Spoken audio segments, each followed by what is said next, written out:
Sempena dengan program kita pada hari ini, untuk pengetahuan semua, kita ada menjemput tetamu istimewa iaitu saudara Muhammad Saufi dari DUA 63. Okey, untuk makluman semua, saudara Muhammad Saufi telah menyertai beberapa pertandingan puisi bagi mewakili Kolej MCS juga sebelum ini. So, saya bacakan antara pencapaian yang telah dikecapi oleh beliau. Antaranya pada tahun 2016 pernah menyertai sayembara puisi, sajak dan syair di peringkat sekolah. Pada tahun 2017 menjadi naib johan sayembara sajak peringkat PPD dan juga sayembara sajak peringkat daerah. Pada tahun 2018 sayembara syair peringkat 6 Zon Selatan. Pada tahun 2019 sayembara peringkat syair peringkat 6 Zon Tengah, sayembara sajak peringkat negeri Selangor, dan beliau juga pernah tersenarai di dalam calon top 10 sayembara sajak peringkat Selangor. Jadi hadirin dan hadirat sekalian, sebelum kita meneruskan dengan persembahan dari beliau, mari kita saksikan terlebih dahulu antara pertandingan yang pernah disertai oleh saudara Muhammad Saufi sebelum ini. Segepal tanah ini ku genggam, uratnya temali tersirat nyali, merah darah muda mengalir ke kali menuju ke muara. Tercatat warisan anak bangsa tercinta, tertatang penuh jiwa di setiap lena. Majlis dengan hormatnya menjemput saudara Muhammad Saufi untuk menyampaikan sebuah sajak yang bertajuk Suara Anak Merdeka dan syair yang bertajuk Berbuat Jasa. Dipersilakan.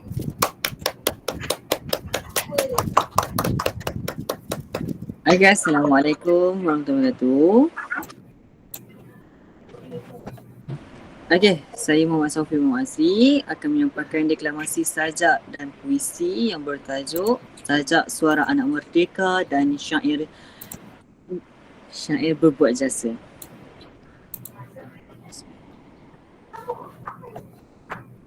Suara Anak Merdeka, hasil nukilan Zaidin Abadi.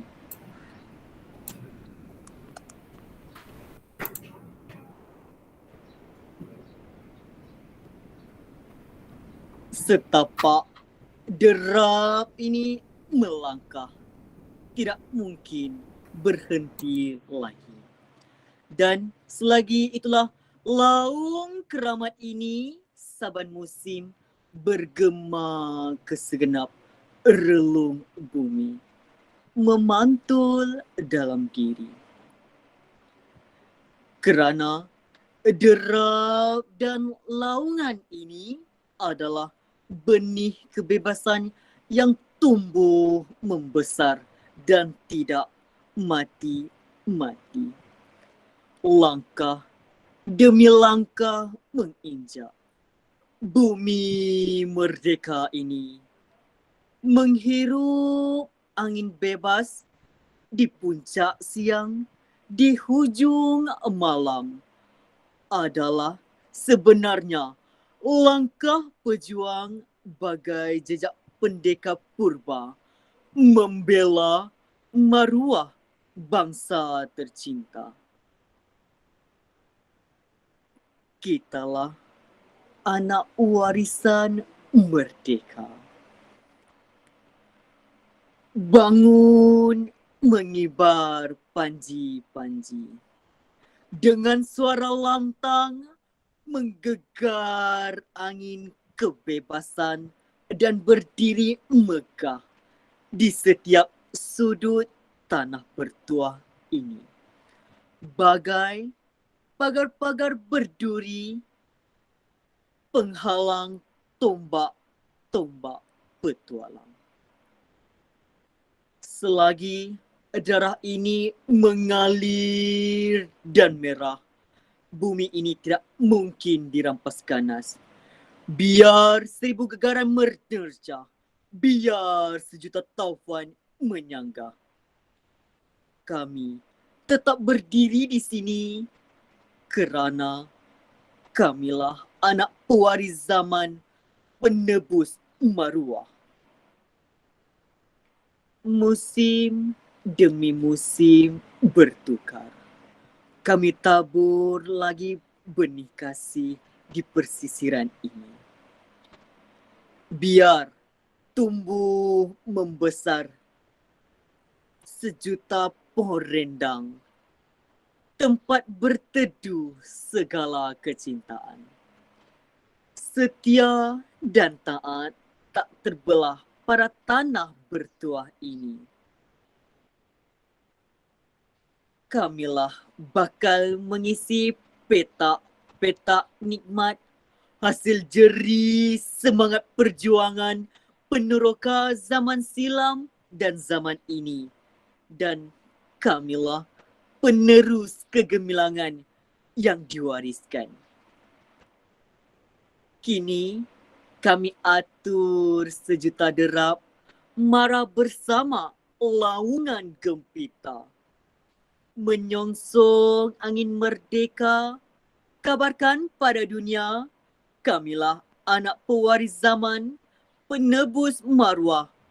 Kibarkanlah pada dunia, kami bisa berlari, bebas mengibar panji-panji. Syair berbuat jasa.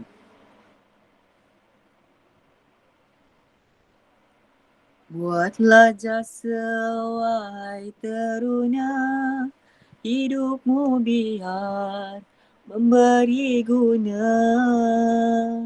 Kamu yang mati jasa tak fana, asalkan buahnya elok sempurna. Banyakkan hikmat besar dan seni, serahkan kepada Tuhan Rabbani. Jasa yang kekal berfaedah murni, umur yang kedua bagi insani. Hidup manusia jangan percuma, buatlah bakti budi utama. Selagi baiknya kekal menjelma, simati hidup selama-lama. Buatlah baik sedaya upaya, hidup berbakti memberi cahaya. Sungguh pelita tidak sia-sia, terbakar diri menerangi raya. Jangan menilik balas dan puji atau pahalanya, pinting dan uji.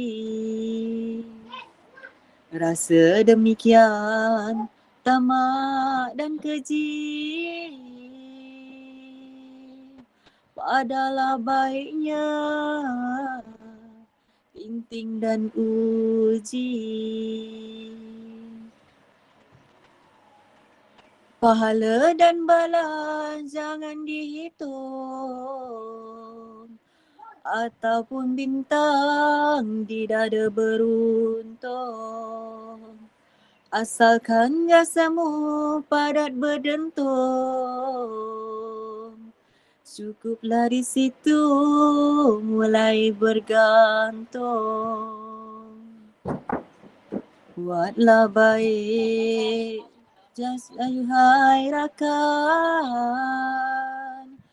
ke dalam laut kamu campakkan. Jikalau tidak dikenal ikan, Tuhan tahu iakah bukan. Sekian, terima kasih daripada saya.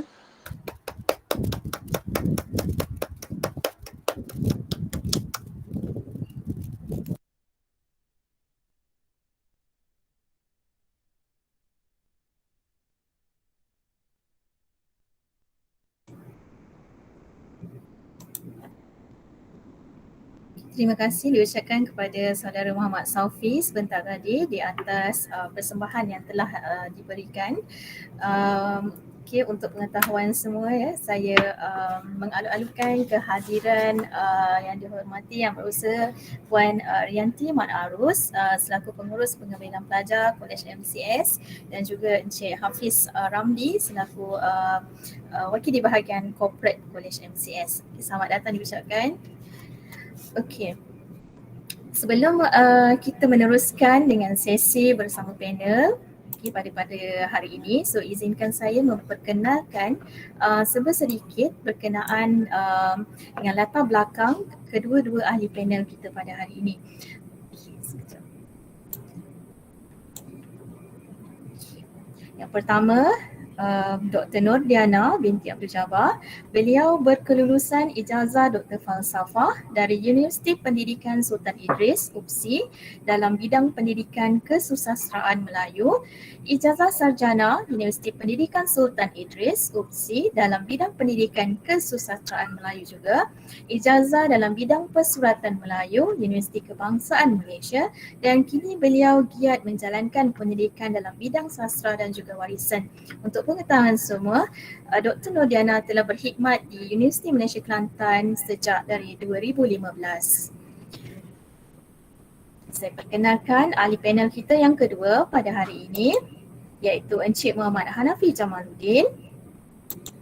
Beliau berkelulusan Sarjana Muda Sains Sosial dan Kemanusiaan, Pengajian Melayu dan Sarjana Persuratan, Teori Ilmu dan Epistemologi, Universiti Kebangsaan Malaysia, Eksekutif Sekretariat Penasihat Anak Muda kepada Perdana Menteri Malaysia, AJKOIC Youth Forum, Fellow Penyelidik Pejabat Presiden Majlis Belia Malaysia, Ketua Penerangan Gerakan Belia 4B Malaysia, Presiden Kelab YAMY Malaysia, Presiden Pertubuhan Belia Kerapatan Graduan Muda Kagum, penulis buku Barat daripada Cerminan Watan, Gelintaran Fikiran Al-Atas dan Pendita Zabah tahun 2021, penulis dan pembentang kertas, kerja bertema pemikiran, falsafah, akal, budi, sejarah, pengajian Melayu dan lain-lain.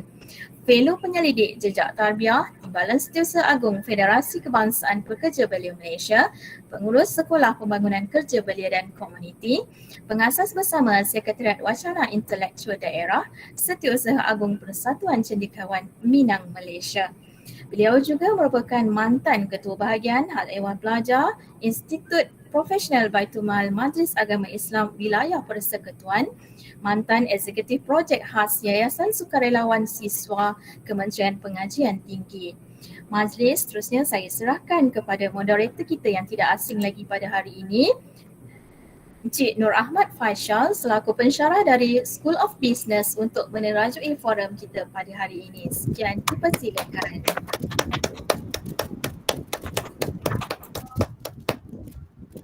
Assalamualaikum semua, terima kasih Ms. Fiza. Okay, selamat datang kepada Dr. Nayana once again dan juga kepada saudara itu nama beliau tadi, saudara Hanafi Okay, tanpa meninggalkan masa kita akan mulakan forum kita dengan bertanyakan kepada Dr. Nordiana. Sebagai pembuka bicara Doktor, boleh tak Doktor berkongsi sedikit berkenaan perjuangan kemerdekaan negara kita? Macam mana Doktor melihat perjuangan kemerdekaan ini? Silakan Doktor. Bismillahirrahmanirrahim. Assalamualaikum warahmatullahi wabarakatuh dan selamat pagi. Okay, terima kasih kepada tuan moderator kita Encik Nur Ahmad Faisal. Okay, dan yang saya kasihi dan hormati rakan panel saya Encik Muhammad Hanafi, rakan lama lah. Okay, bila saya diminta oleh Puan Nurfizah untuk menjadi panel untuk program ni dan saya tanyakan objektif utama program ni adalah untuk memberikan kesedaran kepada golongan belia lah, khususnya untuk memaknakan apa erti kemerdekaan tu. Jadi terus saya teringatkan rakan saya lah Encik Hanafi yang sangat aktivis, yang sangat aktif lah dalam memperjuangkan semangat kemerdekaan kepada membuka mata anak-anak belia kita untuk menghargai dan untuk memberikan makna yang lebih mendalam lah tentang erti kemerdekaan tersebut. Jadi saya ucapkan terima kasih kepada Puan Nurfilzah kerana sudi menjemput saya sebagai ahli panel pada hari inilah, dan rakaman terima kasih juga kepada MCS, College MCS kerana atas usaha murni ini untuk memberikan kesedaran kepada pelajar-pelajar mereka, khususnya anak-anak muda kita lah tentang erti ataupun penghayatan tentang kemerdekaan itu sendiri sesuai dengan tajuk forum kita pada hari ini, iaitu Cakna Merdeka Menyelami Erti Kemerdekaan Sebenar. Okey, sebelum itu mungkin saya terangkan sedikit lah. Okey, apa yang soalan pertama yang moderator tanya tadi ialah tentang apa konsep perjuangan kemerdekaan negara kita. Okey, kalau kita tahu tahun kalau kita tahu tahun ini merupakan tahun ke-64. Kalau kita prihatin lah, kalau kita prihatin kepada isu semasa dan perkembangan kemerdekaan tanah air kita. Okey, jadi untuk tahun ini tema kemerdekaan yang dipilih adalah tentang Malaysia Prihatin. Okey, jadi suka untuk saya mungkin nak membawa kita lah, kita membawa emosi kita. Kalau macam tadi kita tengok saudara Sophie dah mencetuskan semangat kemerdekaan, semangat perjuangan kemerdekaan kita dengan puisi dan syairnya tadi, dan dengan puisi dan syairnya. Tahniah saudara Sophie. Okey, dah ada dah tu penghayatan emosi tu kan. Jadi sejauh mana kita menerapkan dalam kehidupan kita seharian, yang itulah kita nak cuba kupas lah hari ni. Okey, saya suka kalau kita berbalik kepada peribahasa lah, sebab saya ni orang sastra kan, jadi mungkin kita kena kaitkan peribahasa Melayu tu dalam kehidupan kita, sebab itu sebenarnya dah menjadi satu jati diri kita kan, yang saya rasa semakin dilupakan lah. Okey, kalau kita imbas kembali usaha-usaha yang dilakukan oleh pejuang-pejuang tanah air untuk mencapai kemerdekaan, dahulu kita boleh kaitkan bagaimana mereka berakit-rakit ke hulu, berenang-renang ke tepian, bersakit-sakit dahulu, bersenang-senang kemudian. Jadi apa kesakitan yang dihadapi oleh pejuang-pejuang yang terdahulu untuk mencapai kemerdekaan itu telah kita nikmati hari ini. Kesenangan tu kita rasai pada hari ini. Jadi untuk untuk sesi yang seterusnya, sebelum saya terus huraikanlah konsep perjuangan ni, saya mungkin nak memberikan sedikitlah definisi erti merdeka itu sendiri. Kalau kita tengok erti merdeka itu kalau dirakamkan ataupun yang telah direkodkan, maknanya di dalam Kamus Dewan itu sendiri membawa makna seperti bebas, bebas daripada penjajahan, kurungan, naungan ataupun lepas, tebusan dan tuntutan. Selain itu juga dia membawa makna, merdeka itu membawa makna berdiri sendiri, tidak bergantung kepada orang lain, dan tidak lagi menjadi tidak dikongkong oleh undang-undang dan disiplin. Jadi itu makna yang diberikan di atas kertas dan direkodkan dalam Dewan Bahasa makna merdeka itu sendiri. Jadi kalau kita nak melihat apa makna ataupun konsep definisi yang kalau bagi saya lah, definisi merdeka itu sendiri ialah kalau kita melihat dari segi konteks kemerdekaan negara kita sendiri ialah negara yang telah bebas daripada kongkongan dan juga cengkaman daripada negara asing yang memberikan penekanan kepada kita lah. Jadi di dalam aspek ini kebebasan bermakna, konsep kebebasan ataupun merdeka itu ialah bermakna kita sebagai rakyat berhak untuk mengatur dan memilih corak kehidupan kita sendirilah, contohnya dari segi sistem pemerintahan dan juga perlembagaan, tanpa terikat dengan kuasa asing. Kuasa asing ni ialah penjajah yang telah kita lawanlah sebelum kita mencapai kemerdekaan. Untuk berbicara tentang politik ni mungkinlah di luar bidang kepakaran saya, tetapi untuk berkongsi secara umum itu saya rasa tidak menjadi satu masalah lah. Okey, jadi kalau kita tengok perkembangan politik sebelum merdeka itu pada tahun 1945 hingga antara tahun 1945 hingga 55 tu, okey, kita tengok British sendiri telah memperkenalkan ada beberapa langkah ke arah pemerintahan sendiri. Antara konsep yang diperkenalkan oleh kerajaan British ketika itu ialah sistem pengundian, okey, dengan adanya pilihan raya, okey, maka wujudlah beberapa parti politik, okey.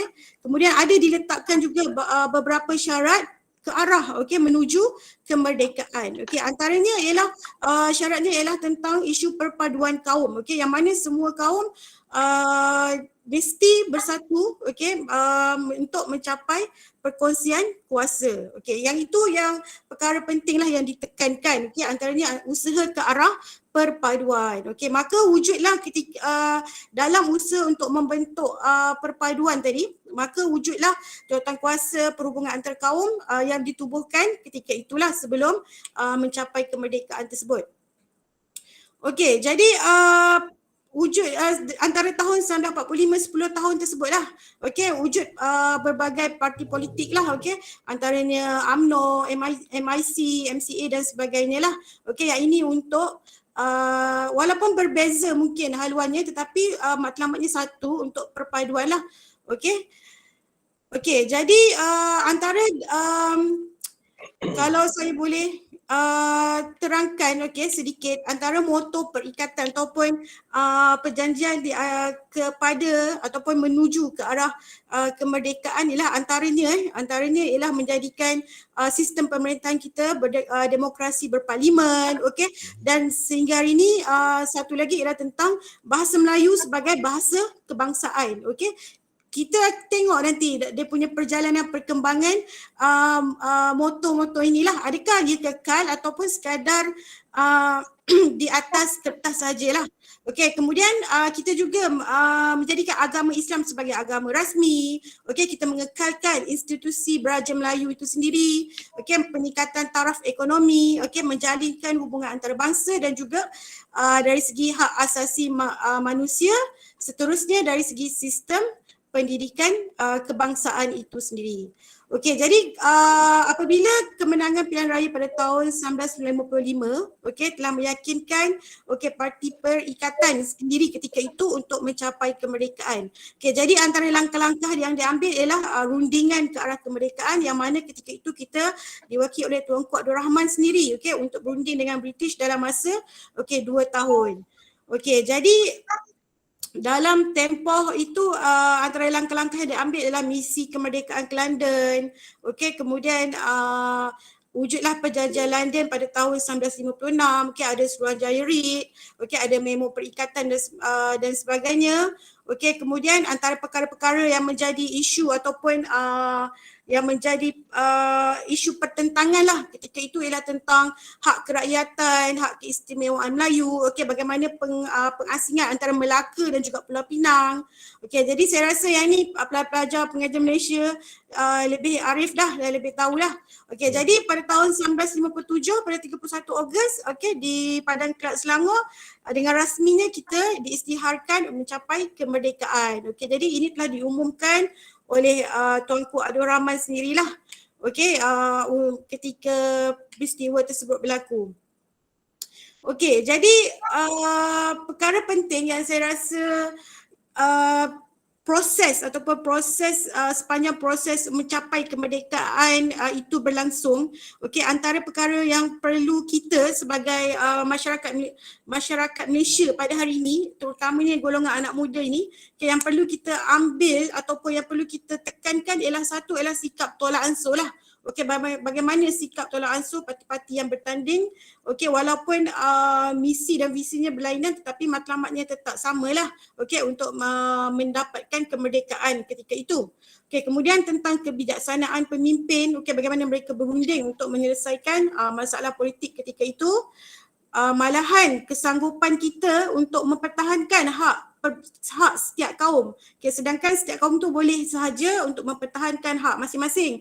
Okay, tetapi mereka bersatu untuk berkongsi kuasa dalam politik tersebut lah. Okay, untuk mencapai matlamat merdeka itu.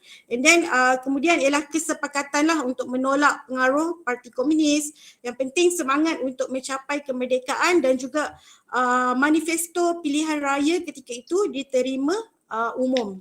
Okey, jadi pada hari ini, pada hari ini pula, esok lah 31 Ogos, okey, 2021 maka genap Persekutuan Tanah Melayu ataupun kita dikenali sebagai Malaysia hari ini mencapai kemerdekaan. Okey, jadi macam-macam pancaroba ataupun dugaan yang kita dah hadapi, tapi Malaysia tetap hari ini terus-menerus mencapai, kita tengok kemajuan dalam pelbagai bidang, okay, dari segi politik, ekonomi dan sosial.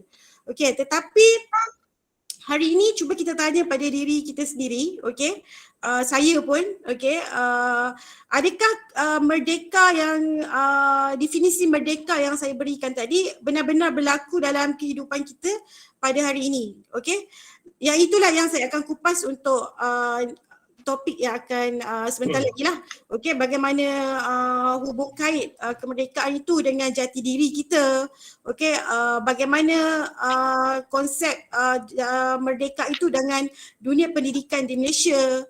Okey, sebabnya kalau kita ambil maklum bahawa Persekutuan Tanah Melayu ataupun Malaysia mencapai kemerdekaan itu, dia seolah-olah membawa kita kepada sejarah tentang pejuang kita dan nasionalis kita yang lalu. Okey, macam mana kita nak menghayati, okey, liku-liku perjuangan yang mereka hadapi. Okey, bagaimana nak menghayati perjuangan patriot dan nasionalis tanah air itu sendiri.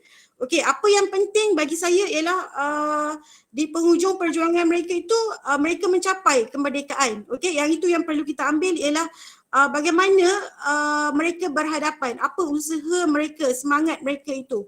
Okey, sebabnya untuk pada hari ini pun kita melihat, okey, untuk kita membuat kesefahaman, okey, antara sebab Malaysia negara yang berbilang kaum, okey, berbilang bangsa. Jadi untuk menyatu padukan kaum antara Melayu, Cina, India dan sebagainya bukanlah sesuatu yang sangat mudah, okey. Jadi persefahaman inilah yang menjadi resepi utama perpaduan, okey, dalam kalangan penduduk Malaysia sendiri. Jadi yang menjadi tanda-tanya lah ataupun persoalan yang mungkin kita boleh fikirkan nanti ialah perjuangan kemerdekaan negara kita yang telah diperjuangkan oleh pejuang-pejuang itu, adakah kita menghayati ataupun sekadar mengingati, okay, ataupun sekadar kita tahu. Okey, jadi untuk mencapai proses kemerdekaan tu bagi saya bukan sesuatu yang mudah. Okey, dalam peribahasa tu contohnya, okey, berkelahi di hujung batang, berbaik di pangkal batang. Maksudnya macam-macam perbezaan ideologi yang dihadapi tetapi akhirnya bersatu kerana satu matlamat lah. Okey, itu mungkin Tuan Moderator yang dapat saya terangkan sedikitlah tentang konsep perjuangan kemerdekaan negara kita yang saya faham dan boleh kongsikan. Terima kasih.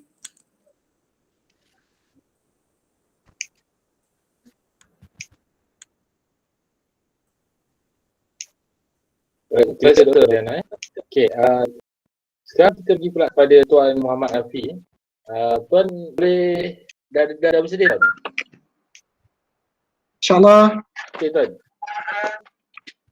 Pada emak Tuan, bagaimana untuk kita sebagai golongan pertengahan ni lah dan juga golongan yang lebih berusia boleh memberi kesedaran kepada golongan belia bahawa mereka ni adalah aset terpenting negara pada masa datang. Apa pandangan Tuan? Okay, Bismillahirrahmanirrahim. Assalamualaikum warahmatullahi wabarakatuh. Selamat sejahtera, selamat tengah hari. Sebelum tu saya cek suara, okey, jelas Alhamdulillah, wassalatu wassalamu ala rasulillah wa ala alihi wa sahbihi ajma'in. Qala rabbi shrah li sadri wa yassir li amri wa hlul 'uqdatam min lisani yafqahu qawli. Terima kasih pertamanya kepada Tuan Moderator. Kemudiannya penghargaan kepada pihak MCS College kerana sudi untuk menjemput saya secara peribadi dan juga organisasi Majlis Belia Malaysia untuk sama-sama berpartisipasi dalam forum kemerdekaan kita pada tengah hari ini. Dan juga yang saya nak hargai dan juga nak berikan penghargaan kepada saudari Dr. Nodiana binti Abdul Jabbar yang merupakan sahabat sepengajian sama-sama di Universiti dahulu, dan juga selalu juga saya dengan beliau ni berdebat dan juga berbeza dalam pengurusan program dan sebagainya. Saya tadi sempat buat tag sedikit dekat Facebook tentang bagaimana saya dengan Dr. Nodiana ketika dalam sama-sama persatuan di Kelab Pengajian Melayu. Masa tu saya sebagai timbalan yang dipertua, yang mana waktu tu yang dipertua tak dapat hadir untuk mempengerusikan mesyuarat. Kemudiannya saya diminta untuk chair meeting tu. Sebabkan saya ni orang Islam cakap copek comeh bila kau nak pegang mikrofon dia. Saya lambat nak memulakan. Bila lambat nak memulakan, Dr. Diana kata, kau lambat pun ajang. Bak dah dia mulakan.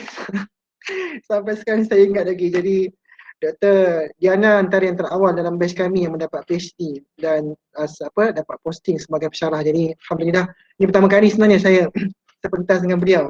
Jadi dia memulakan tadi dengan peribahasa dan juga dengan dengan peribahasa ataupun bidalan, tamsilan dan sebagainya. Ini sebenarnya yang kita perlu perkayakan dalam kehidupan generasi hari ini, sebab kalau kita lihat dalam Merdeka bagaimana sekalipun, kita tidak boleh disconnected dengan kita punya local values, dengan nilai-nilai lokal. Kalau kita lihat contohnya negara-negara yang menjadi economic powerhouse seperti Korea. Korea kita terkejut sebab baru sahaja merdeka ataupun baru sahaja selesai daripada perang Korea dan juga Korea Utara, Korea Selatan dan Korea Utara, tapi telah muncul. Baru tu maksud saya adalah selepas kita merdeka, mereka masih lagi berperang disebabkan oleh perbezaan ideologi, tapi begitu laju mereka dapat membangunkan negara dalam masa yang sama, tidak langsung pun meninggalkan nilai-nilai tradisi mereka, bahkan telah pun menjadi komoditi ekonomi apabila nilai-nilai K-pop itu dijual sebagai soft power, sebagai kuasa lunak, dan mereka jual benda yang sangat janggal dengan kita, tapi hari ini kita tengok. Jadi itulah yang kita harapkan kita dapat, selain daripada menganjurkan forum ni bukan sekadar untuk rutin, biasa dalam sempena-sempena kan, contohnya sempena Hari Merdeka, maka banyak organisasi pun anjurkan.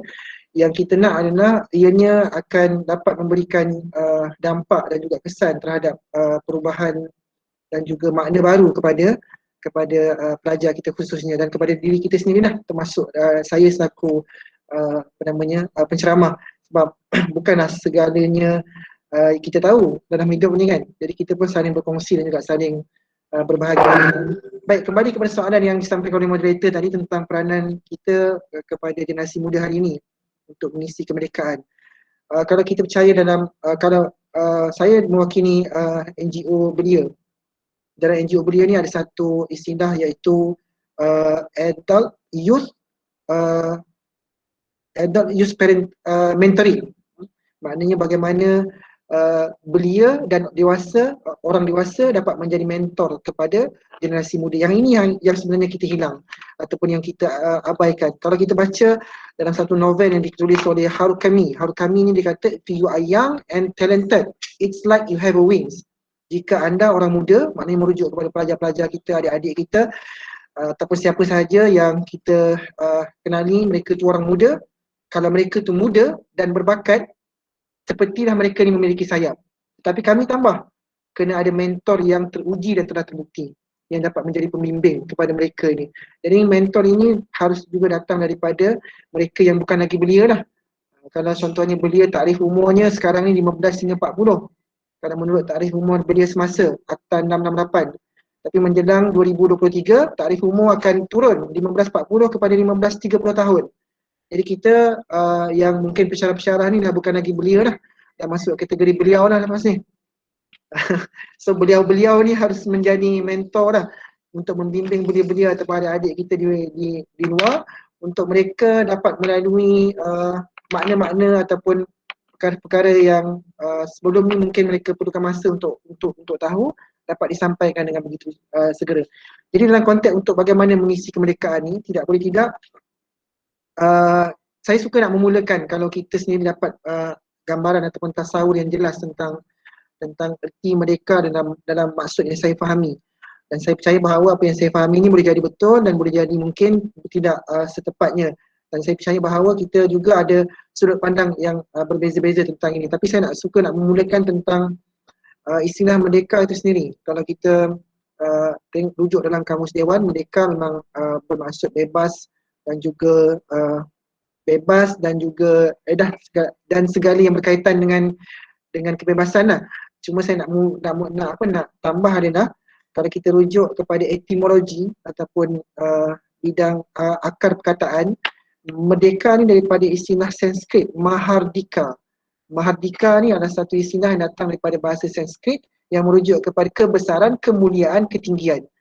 Jadi maksudnya merdeka ni dalam arti kata bahawa kita bebas daripada perbudakan, perhambaan, daripada perhambaan kolonial, dan jangan pula kita masuk pula kepada perhambaan baru, perhambaan makhluk pula kan. Maksudnya kita bebas daripada perhambaan ataupun perbudakan oleh kuasa penjajah yang menjajah tanah air kita secara fizikal untuk kita memiliki self determination, maknanya kebolehan untuk menentukan masa depan dan juga kehidupan kita sendiri berdasarkan piagam Atlantik yang diluncurkan oleh Britain masa tu tahun kalau tak salah saya 20-an atau 30-an, yang mana kerajaan penjajah Britain masa tu mengatakan bahawa semua negara-negara ataupun tanah jajahan bebas untuk mereka mendapat hak bagi menentukan masa depan sendiri. Jadi walaupun kita telah berjaya merebut kemerdekaan ini daripada penjajah, kita tidak boleh pula menuju kepada penjajahan lain. Dalam arti kata bahawa penjajahan jiwa, penjajahan minda ataupun sebagainya lah. Dan kita dah sering dengar dah, kadang-kadang dah jadi macam bahasa retorik dah, penjajahan minda terjajah sebagainya. Tapi saya rasa itu sebenarnya yang perlu kita tanamkan sebagai mentor, dalam arti kata bahawa kita sebagai pembimbing, sebagai coach kepada orang muda, tak kira dalam setting yang formal. Mungkin pensyarah ataupun guru, pengajar berada dalam setting yang formal. Tapi kami di peringkat Majlis Belia Malaysia, aktivis belia, kita selalu mengatakan bahawa kami adalah informal educators. Kita adalah pendidik yang tidak rasmi, yang banyak bekerja di setting yang informal, di lapangan-lapangan kerja masyarakat dan sebagainya. Dan kita percaya bahawa pendidikan tu dia kena digabungkan dengan dua paradigma ni. Satu setting yang formal yang mungkin akan memberikan tumpuan kepada IQ, kepada maknanya fakulti intelek. Manakala satu lagi di setting informal seperti kerja-kerja masyarakat, program-program pembangunan komuniti di luar, itu akan membangunkan SQ, social quotient, juga membangunkan EQ, emotional quotient. Jadi gabungan ni yang kita nak harapkan untuk kita tasawur ataupun gambaran kepada anak-anak muda di luar tentang bagaimana untuk mereka sebenarnya menjadi warga negara yang merdeka dalam arti kata yang sebenar. Baik, saya nak pergi yang sedikit lebih provokatif lah. Kerana saya suka dalam wacana-wacana ni sifatnya kita kena berani menggodam ataupun menggodak perkara-perkara yang sebelum ni menjadi naratif yang telah pun dilihat sebagai mapan. Kalau kita lihat dalam konteks negara kita di Malaysia, kalau kita tengok perayaan-perayaan mereka, Dr. Diana dan juga Puan Filiza dan semua rakan-rakan semua, kalau kita lihat program dia kadang-kadang too seremonial, terlalu bersifat istiadat. Seremonial, terlalu bersifat upacara, perbarisan, perarakan, nyanyian, kibar, jarum gemilang. Betul, ini syiar, ini adalah perlu kita buat. Tapi yang lebih utama adalah tentang bagaimana kita dapat saksikan kalau tidak ada kewajipan oleh agensi kerajaan ataupun oleh pihak berkuasa untuk buat perkara itu, adakah tumbuh sendiri perasaan itu untuk buat? Saya kira tidak. Saya bukan nak banding lah kan, tapi saya terlibat lama dan saya pun orang Malaysia juga dan membesar di sini dan melalui pengalaman sosial itu. Dan saya saksikan ketika zaman saya sekolah, kawan-kawan saya dekat Fenda, kalau merdeka ni kami habis pokok buluh tu ditobang untuk pacak bendera dekat basikal. Betul tak Diana? Habis setinggi-tinggi pokok buluh ditogak ni dekat basikal tu kan. Dah keluar bahasa Jerman saya pula. Sebab saya tengok Dr. Diana ni, saya memang terlalu nak cakap bahasa Jerman je. Bahasa Jerman ni merah putih hitam tu kan. Jati diri tu kuat, jati diri. Jati diri tu kuat kan. Jadi saya nak cakap bahawa kalau kita buat seremonial ni pun baik, tetapi yang lebih utama adalah bagaimana menumbuhkan secara organik dalam fahaman dan jiwa anak-anak kita, pelajar-pelajar kita bahawa Merdeka ini adalah satu, ialah mungkin sebab kalau kita lihat kita merdeka dekat mana? Meja rundingan. Kalau kita lihat pejuang negara jiran kita, Indonesia, mereka merdeka dengan buluh runcing. Tahun 45, ketika Indonesia umumkan merdeka 17 Ogos 1945, ketika itu telah ada kesepakatan. 9 Ogos, saya tak ingat, mungkin 12 Ogos ke? Okey, 12 Ogos 1945 telah ada perundingan antara Dr. Burhanuddin Al-Himi, Ibrahim Yaakob, Pak Sako di Taiping untuk Soekarno dan Bung Hatta merdekakan juga, mengisytiharkan tanah Melayu mereka. Tapi apa yang berlaku adalah Jepun umum menyerah diri 12 Ogos kerana Hiroshima dan Nagasaki digugurkan bom atom. Jadi disebabkan itu Soekarno kata dia tak mampu nak menghadapi dua orang kerajaan kolonial dalam masa yang sama. Jadi dia hanya isytiharkan kemerdekaan Hindia Belanda, iaitu Indonesia hari ini. Jadi selepas Indonesia merdeka, rupa-rupanya keadaan tak baik pun. Keadaan tak aman. Mereka kembali menghadapi kolonial Belanda yang tidak mengiktiraf kemerdekaan Indonesia. Dan disebabkan telah berlaku peperangan dan sebagainya. Jadi bila begitu, mungkinlah saya rasa semangat dan jati diri mereka ni begitu kental.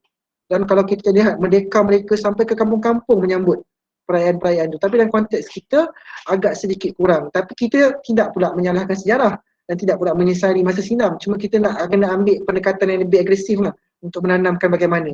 Jadi salah satunya adalah saya memang cadangkan untuk kita mulakan dengan memahami secara tasawurnya gambaran tentang merdeka sebenar adalah merdeka yang bukan semata-mata mendapat kebebasan dan juga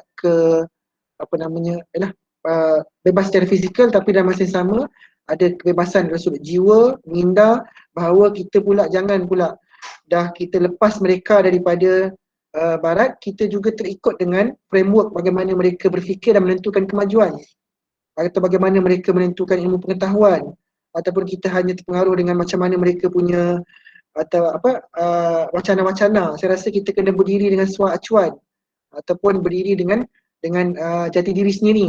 Contohnya macam saya kata tadi, kenapa tidak kita mengangkat tema-tema peribahasa-peribahasa kita untuk bercakap tentang wacana kontemporari. Tengok Tok Mat ketika dia ditanya oleh Tan Sri Johan Jaafar kan mengenai parti dia.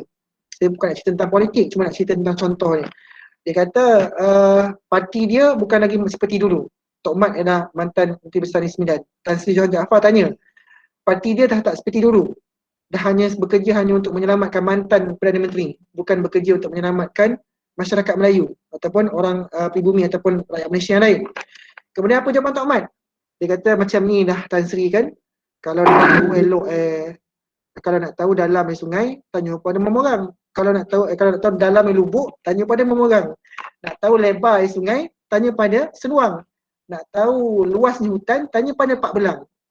Nak tahu eloknya orang, tanya pada kawan. Nak tahu buruknya orang, tanya pada lawan. Dah Tan Sri tanya pada lawan, buruk dah nampaknya kami ni.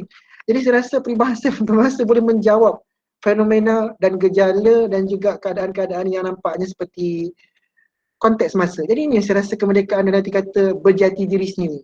Kita harus tampil dan tumbuh dengan kita punya peribadi kita sendiri. Itu yang pertama. Kemudiannya sikap kita sebagai mentor dan sebagai guru, sebagai pensyarah kena menggalakkan exercise seperti ini. Contohnya program-program ni kan menanamkan wacana-wacana dan juga menampilkan keberanian untuk bercakap tentang tokoh-tokoh yang tidak diiktiraf kadang-kadang oleh sejarah ataupun dianggap kiri oleh sejarah. Sejarah mungkin menganggap kiri itu sebab apa? Sebab biasanya sejarah ditulis oleh orang yang menang. Jadi kalau kita jadi pemenang, kita akan boleh menentukan bagaimana rupa sejarah yang harus ditulis. Kita kena adil dan kena objektif lah. Saya bukan cakap tentang kita kena jadi bangga, tak. Itu bukan tentang, dia bukan politik sempit. Saya cuma cakap tentang memelihara amanah ilmiah. Memelihara amanah ilmiah. Jadi kena berfakta dan sebagainya. Supaya mereka boleh baca dan memberikan penghargaan. Bukanlah kita menentukan tentang bagaimana menyudu. Menyudu tahu? Menyudukan pengetahuan. Tak boleh macam tu sebab saya rasa ni zaman bukan kita menyudukan pengetahuan. Jadi mungkinlah serba sedikit menjawab. Walaupun saya rasa mungkin tak banyak sangat poin-poin yang saya boleh cadangkan, tapi saya rasa boleh membuka antara awal. Hadza billahi taufiq. Terima kasih. Assalamualaikum warahmatullahi wabarakatuh. Selamat sejahtera. Saya serahkan kepada moderator. Satu perkongsian menarik ya. Tuan, Saya teringat dulu masa saya agak muda sikit lah. Saya pernah buat lawatan. Masa beliau lah. Masa belia dah tuan eh. Sekarang dah lepas belia dah. Sekarang dah Lepas beliau. belia dulu ni, bukan belia sekarang. Dia masa tu dekat PWTC, dia buat satu pameran bergambar tau. Proses kemerdekaan, dia menunjukkan macam mana menentang MPAJ dulu, orang kampung pakai kain, perempuan angkat senapang, bukan senapang yang tarik tu kan. Tu bila kita masuk tu memang kita terasa aura dia. Macam nak nangis pun ada kadang-kadang kan. Tapi itulah, kalau boleh nanti kita akan buat proses lawatan insya-Allah lepas COVID, kalau tak ada masalah kita akan pergi pada tempat macam ni. Yang pertama lah. Tapi yang kedua tadi, saya tertarik apabila tuan berkatakan tentang K-pop. K-pop tadi kan. K-pop Korea punya. Ya. Sebab saya ni tak adalah minat sangat kumpulan Blackpink. Kan, kalau kenal Lisa, kenal lah Lisa kan, orang Thailand tu. Tapi dia menyanyi untuk orang Korea. So, oleh kerana saya tak kenal tuan, saya kenal Emerald Kilau saja. Emerald Kilau. Okey, cantik. Oleh kerana mereka ni berjaya, orang kata mempengaruhi remaja dan juga belia kan. Adakah perlu kita di Malaysia ni melahirkan sesuatu seperti itu? Khusus bagi untuk memberi kesedaran pada anak-anak muda zaman sekarang. Mungkin kita boleh cipta satu budaya baru yang elok kan, yang lebih mudah untuk meresapkan semangat kemerdekaan ni kepada mereka.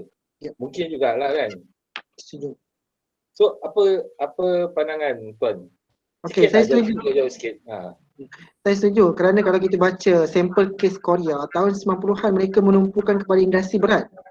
Contohnya Hyundai, contohnya Daewoo dan sebagainya lah, saya tak ingat beberapa lagi produk-produk mereka. Tapi bila mana berlaku krisis ekonomi 97-98 dan Korea masa tu, saya baca dalam buku tentang kuasa lunak Korea ataupun soft power, menghadapi keadaan yang sangat-sangat genting lah apabila ekonomi mereka jatuh teruk. Dan ketika itu kerajaan ubah orientasi. Tak boleh hanya bergantung pada komoditi atau penjualan produk-produk yang sifatnya hard power ekonomi, iaitu jual produk teknologi sebagainya. Dia kena bergantung kepada soft power, iaitu jual budaya. Dan jual budaya ni sangat-sangatlah memberi kesan sehingga kan orang berbondong-bondong datang ke mana? Pulau Jeju. Pulau Jeju hanya untuk melihat macam mana mereka place branding kan tempat-tempat tu. Dan saya percaya mungkin Puan Firza mungkin ada juga mengikuti retis-retis daripada Korea ni, mungkin Puan Najmah juga ada, tak tahu lah kalau bukan kita mungkin anak-anak atau saudara-saudara ke kan. Kadang-kadang kita lihat orang Korea ni, dia punya pembedahan plastik tu sangat-sangatlah memang plastik kan, namanya pembedahan plastik kan. Kalau pergi ke sana saya tengok hidung pesek-pesek je, lawa lagi orang rombau saya tengok. tapi nak menunjukkan bahawa mereka berjaya ciptakan itu dan kita pun apa istilahnya aktif lah bertawan, dan kita kena bina budaya yang boleh dijual. Contohnya kenapa kita tidak memikirkan nasi lemak dijual di San Francisco ataupun tanjak kita dipakai di London ataupun mana-mana tempat je lah. Kalau kita tidak ada kekuatan jati diri yang merdeka begitu, kita jadi orang yang masih lagi tertawan oleh kod-kod pembangunan daripada barat. Allahualam tuan, ringkas. Baik, terima kasih Cik Nabi. Dan Lisa tu bukan orang Korea Cik Nabi. Dia orang Thailand. Okey. Okey, seterusnya kita pergi semula kepada Dr. Noriana. Okey, Doktor. Ya. Pada pandangan doktor lah, apa pengertian kemerdekaan yang sesuai untuk diterapkan pada orang muda hari ini? Pandangan doktor, apa yang sesuai? Silakan. Okey, terima kasih Tuan Moderator sekali lagi. Okey, yang inilah konsep yang saya rasa yang saya nak cuba terangkanlah, tekankan di sini ialah tentang jati diri ataupun semangat nasionalisme itu sendiri dalam diri anak muda pada hari ini. Okey, pagi tadi saya sebenarnya media sosial sekarang ni main peranan penting untuk mengajar. Sebenarnya adalah satu media sosial ni pada hari inilah bagi saya adalah satu medium pendidikan yang secara tidak langsung. okey, secara tidak langsung. Okey, bukan pendidikan yang formal lah, okey, yang diterima oleh anak-anak kita sekarang. Jadi pentingnya untuk kita mengetahui apa yang kita nak cedok daripada media sosial tu. Itulah yang perlunya ada jati diri tu dalam diri kita. Apa kita ada yang kita nak ambil tu perkara yang baik ke, perkara yang tidak baik ke. Okey, contohnya pada pagi tadi saya ada terbaca satu status lah daripada Dr. Azmi Arifin, pakar sejarah daripada Universiti Kebangsaan Malaysia. Okey, yang menariknya dia memetik satu keratan akhbar yang ditulis pada tahun 1912, 6 Januari 1912, utusan Melayu. Yang ini kalau saya dapat bacakan untuk kita fikir dan renungkan lah. Ini pada tahun 1912 sebelum merdeka ni. Okey, yang ditulis oleh Syekh Tahir Jalaluddin Al-Azhari. Okey, apa pandangan Syekh Tahir ialah beliau berkata bahawa anak-anak Melayu yang gemar meniru budaya, bahasa dan tulisan penjajah, yakni bahasa Inggeris dan Rumi secara sembrono. Jadi dia menggayai bagai gaya keraan yang memperhambakan umatnya itu selaksana monyet yang menggayakan manusia. Yang ini kita katakan bahawa anak muda pada zaman hari ini mereka terlalu sombong ataupun terlalu angkuh ataupun terlalu leka dengan tradisi semasa, sehingga kan melupakan tradisi yang sepatutnya yang mereka warisi daripada zaman nenek moyang dululah. Inilah yang dikatakan warisan-warisan yang perlu kita pertahankan sebenarnya. Sebab maksud warisan tu sendiri ialah kita mewarisi perkara ataupun dari segi ada istiadat. Kalau warisan ni pula kita bahagi kepada dua perkara, warisan tak ketara dan tidak ketara. Jadi bagaimana kita mewarisi warisan tersebut dan bagaimana kita nak mempertahankan pada hari ini untuk kita kembangkan, untuk kita perturunkan generasi yang akan datang pula. Sedangkan untuk hari ini pun kita tu merujuk pada anak muda tu, termasuk pada diri saya sendiri pun lah. Sedangkan kita pada hari ini pun tak mampu untuk mempertahankan warisan yang sedia ada. Untuk bagaimana pula nanti kita nak kembangkan kepada anak muda akan datang. Jadi budaya, bagi saya budaya media sosial memainkan sangat berperanan penting lah dalam mencorakkan jati diri golongan muda pada hari ini, yang untuk mereka faham konsep kemerdekaan itu sendiri. Jadi untuk menanamkan nilai patriotik dalam diri mereka, untuk menjadikannya sebahagian daripada nilai murni tu, kalaulah dapat dijiwai dan diamalkan sebaik mungkin, dia dapat menyumbang ke arah pembentukan generasi yang berhemah tinggi dan berakhlak mulia. Tapi itu tidak berlaku pada hari ini. Itu yang saya lalui dan pengalaman saya sendirilah. Bagaimana kalau saya lah, saya tak pasti kalau di MCS college MCS macam mana, tapi realitinya pada hari ini kalau kita berhadapan dengan pelajar hari ini trend hari ini ialah mereka, saya rasa kurang didikan dari segi adab, adab dan juga bahasa yang mereka gunakan. Bagi saya itu yang saya kata pengaruh media sosial itu sangat tinggi. Bagaimana laras bahasa yang digunakan ketika bermesej dengan guru pun masih menggunakan bahasa WeChat. Menulis status di Facebook ataupun di Instagram ataupun di mana, sebab saya ada 2 akaun ni je, yang lain saya tak ada. Jadi di Instagram, WhatsApp dan sebagainya itu menggunakan laras bahasa yang kita baca pun kita akan rasa sedih lah. Jadi di mana nilai merdeka tu kalau kita macam Cik Hanafi katalah, kemerdekaan tu sekadar untuk diraikan saja. Untuk diraikan dan diperingati ketika berlakunya merdeka itu sendiri tahun 1957. Maknanya untuk kelangsungan yang akan datang tidak ada. Kita sekadar mengingati tanpa kita mengamalkan ataupun kita menghayati, dan dia sekadar satu simbolik saja. Kita merayakannya sekadar satu simbolik saja. Jadi itulah dari segi jati diri pelajar golongan muda lah. Saya ambil untuk soalan tadi fokus kepada golongan muda. Okey, kalau kita tengok pula konsep patriotisme ataupun nasionalisme tadi, kita kedua-dua istilah ni okey dia sinonim okey antara satu yang lain. Okey, kalau kita tengok patriotisme itu sendiri, dia membawa maksud kepada bayangan seseorang yang mengutamakan kepentingan negara berbanding kepentingan diri sendiri. Okey. Tetapi kalau kita tengok dari segi konsep semangat nasionalisme itu sendiri, okey, dia sebagai satu ruh ataupun kumpulan yang mempunyai okey pendapat ataupun pandangan untuk mengekalkan ataupun untuk melindungi tradisi okey negara yang negara kita lah, negara Malaysia itu sendiri. Jadi pentingnya untuk memupuk semangat patriotisme ni tadi adalah untuk membentuk jati diri tadilah, okey. Jadi dia untuk mewujudkan semangat patriotisme tadi bergantung kepada tindakan simbolik. Jadi tindakan simbolik itu apa? Tindakan simbolik tadi seperti mempamerkan bendera, menyanyikan lagu kebangsaan, menyertai himpunan, okey. Tetapi disusuli tak ataupun ditambahkan tak dengan emosi tadi. Okey, jika semangat patriotik tu tak kuat, jadi simbolik tu sekadar melakukan saja tanpa jiwa lah.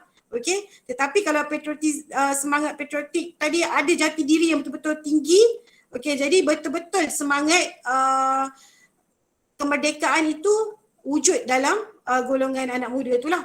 Okey, kalau kita tengok hari ini berapa ramai okey kita tengok kalau dalam dunia hiburan lah, okey, antara artis-artis yang sebabnya kita nak tarik minat anak muda kan.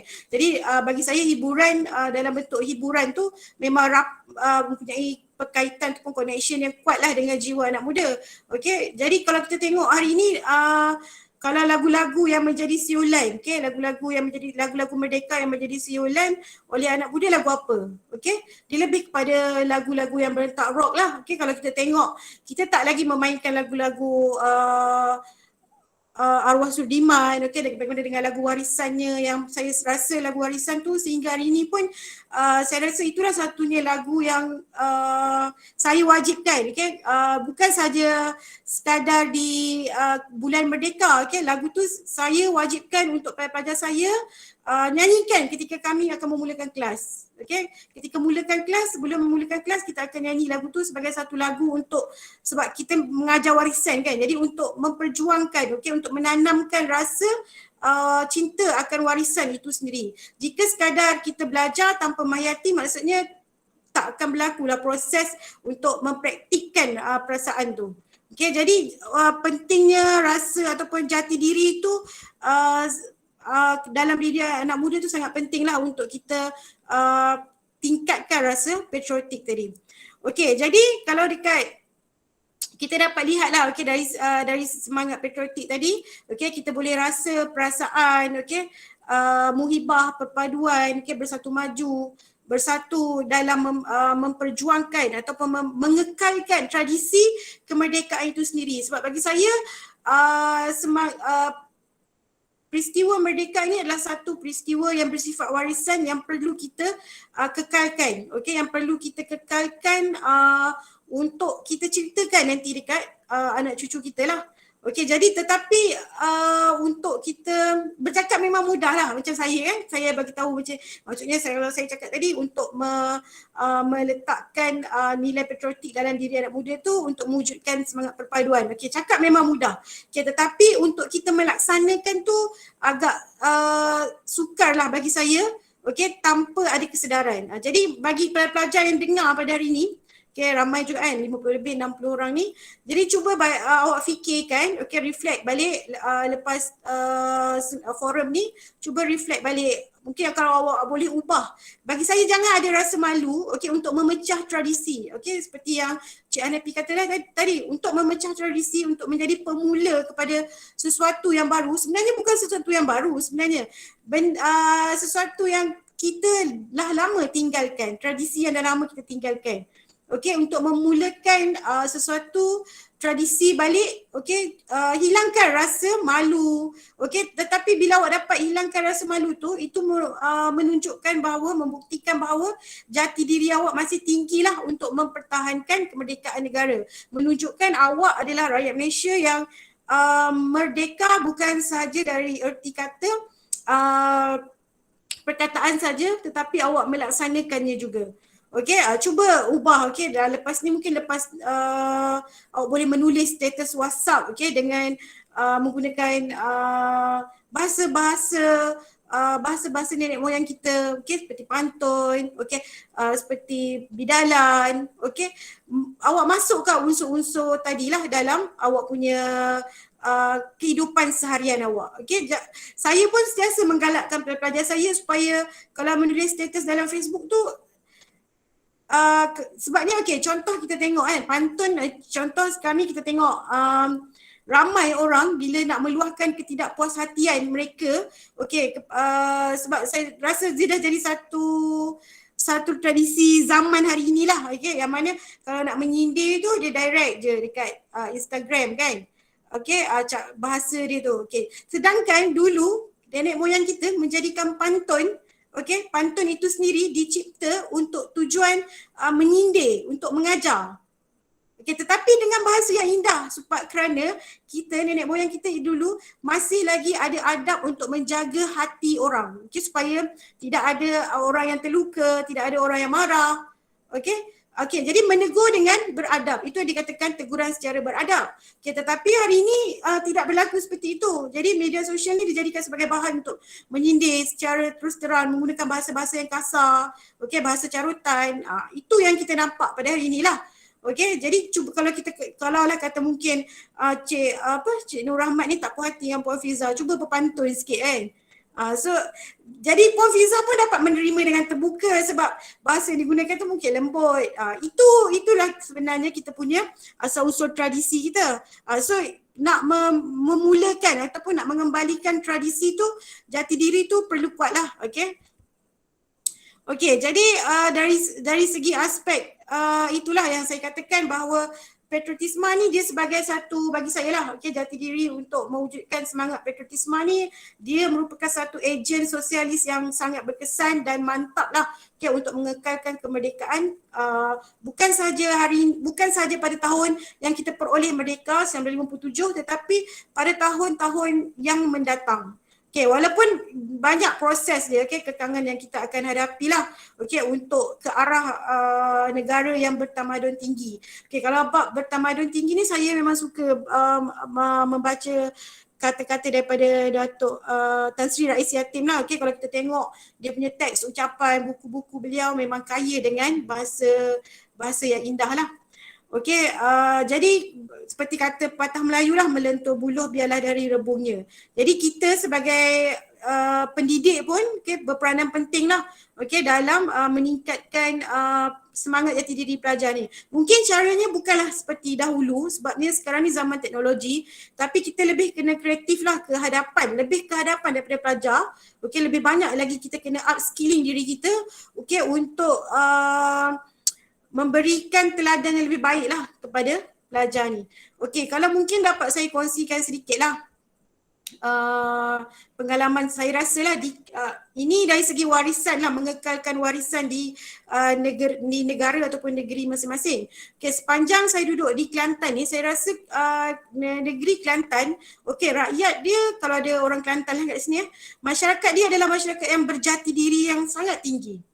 Okey, terutama dalam mempertahankan warisan budaya dia. Kalau kita tengok, kalau anda semua berkesempatan lah ke negeri Kelantan, kalau melihat dari segi contohnya bagaimana mereka mempertahankan tradisi budaya ataupun persembahan di Kibarat dan wayang kulitnya dari umur 5 tahun, 6 tahun, okay, mereka dah bergerak aktif, okay, dah pandai berdikir barat. Mereka dah tanamkan sejak awal.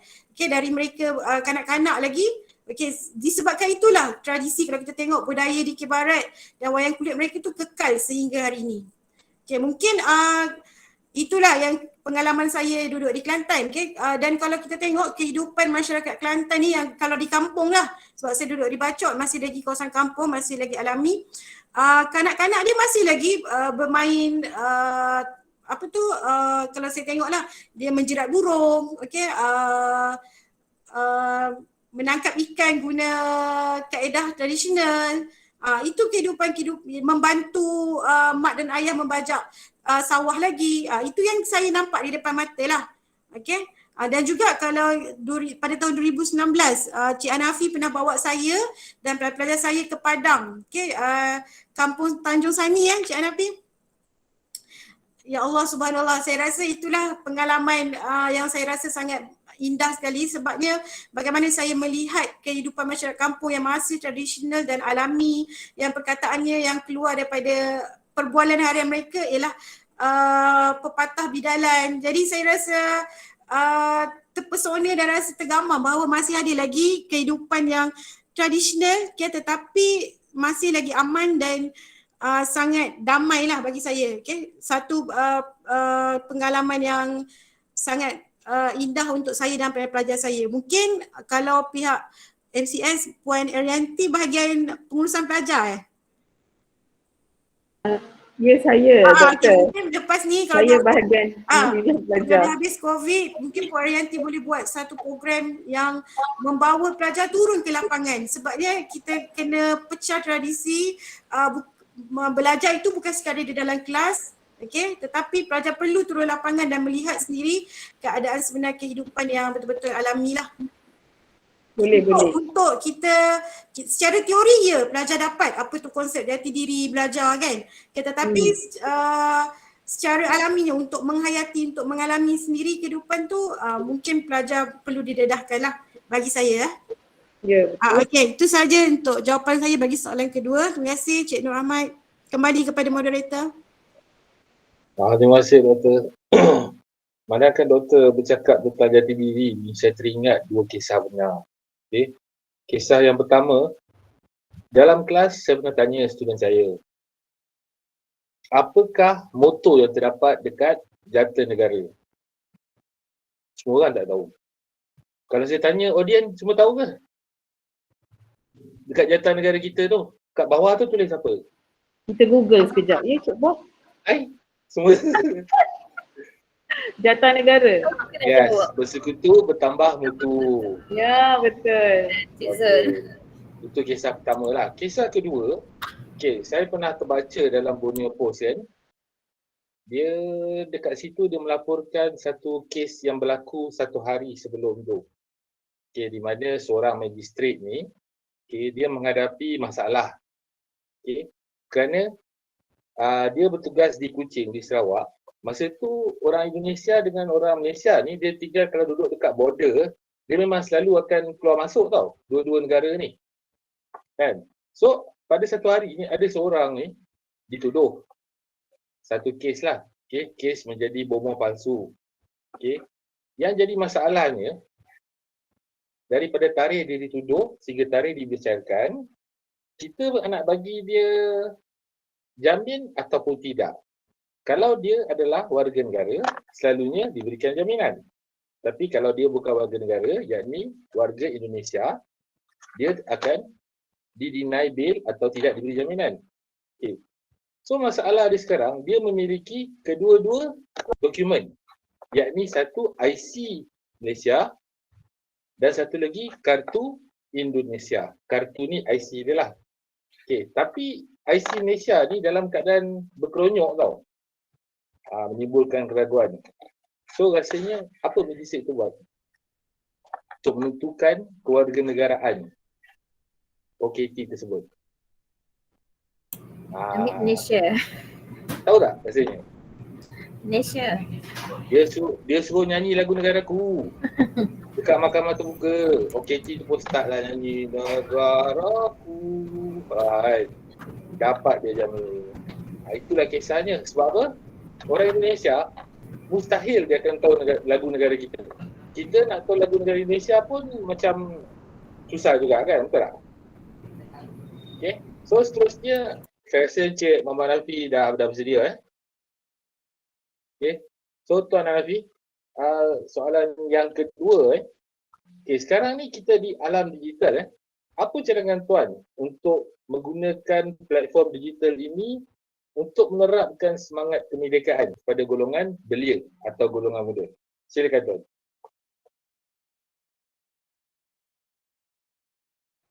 Okay, bismillahirrahmanirrahim. Terima kasih moderator. Saya nak mulakan dengan premis bahawa ada 3 perkara yang boleh menjadikan manusia berkuasa. Ada 3 perkara yang boleh menjadikan manusia berkuasa. Pertama ialah politik. Politik itself is about power. Kenapa orang hari ini kita tengok kerajaan bertukar sampai 3 kali ni kan dalam tempoh kita mengundi sekali dapat Perdana Menteri 3 orang. Maknanya hebat kita kan, mengundi sekali je Perdana Menteri sekali 3 orang kita dapat. I have a numbers lah, itu have a numbers dan sebagainya. Sebab apa? Sebab nak menguasai punca kuasa untuk mendapat kuasa. Itu yang pertama, maknanya politik itself. Kemudian kedua, ekonomi. Cash is king. Dengan duit orang boleh membeli kuasa. Bahkan dengan wang orang boleh membeli manusia. Bahkan dengan wang orang boleh membeli maruah dan sebagainya. Dan yang ketiga adalah media. Media is an image maker. Media ni pembentuk image. Sebenarnya saya kira 2 perkara ni jarang pelajar ataupun kita dapat kuasai. Kita bukan orang politik, kita bukan orang bisnes. Tapi yang ketiga ni kita kena betul-betul menggunakan dan memanfaatkan sepenuhnya untuk kita nak menanamkan citra bagaimana yang kita nak tanamkan. Kalau dalam konteks hari ni kita bercakap tentang macam mana nak menanamkan tentang kemerdekaan. Jadi kita bolehlah memanfaatkan digital media hari ini kan. Digital media hari ini untuk kita nak membentuk citra-citra yang progresif dan juga yang positif terhadap kemerdekaan. Sebagai contoh kan, dulu zaman sebelum ini, artis-artis yang sifatnya arus perdana dalam media massa khususnya, itu tak boleh tidak lah, kena jadi recording artis, kena jadi pelakon yang kalau bukan profesional pun setidak-tidaknya yang boleh masuk dalam media ni, mereka dalam kategori itulah. Tapi sekarang ni siapa sahaja pun boleh buat, tak amatur pun, beginner ke, tak pandai yang jadi kaku, kayu ke, keras ke, suara sekalipun, boleh terus express dan juga pitching mereka punya bakat dan juga terus boleh berkarya di dalam ruang personal autonomi. Kita sekarang ni berada di era digital media yang mana semua ada autonomi masing-masing. Semua ada personal demokrasi. Dulu kalau orang tak setuju dengan satu pihak, paling-paling pun boleh bertempik dekat kedai-kedai makan je. Habis-habis marah pun ditopuk meja tu kan. Saya tak puas hati betul dengan komen yang gini kan. Pang tu kan. Tapi selesai di situ saja. Hari ini orang tidak. Orang boleh suarakan freedom of expression dengan media yang luas terbuka. Bahkan jangankan dalam sempadan negara, boleh didengar di mana-mana. Jadi saya rasa inilah kekuatan dan kuasa media hari ini. The power of media.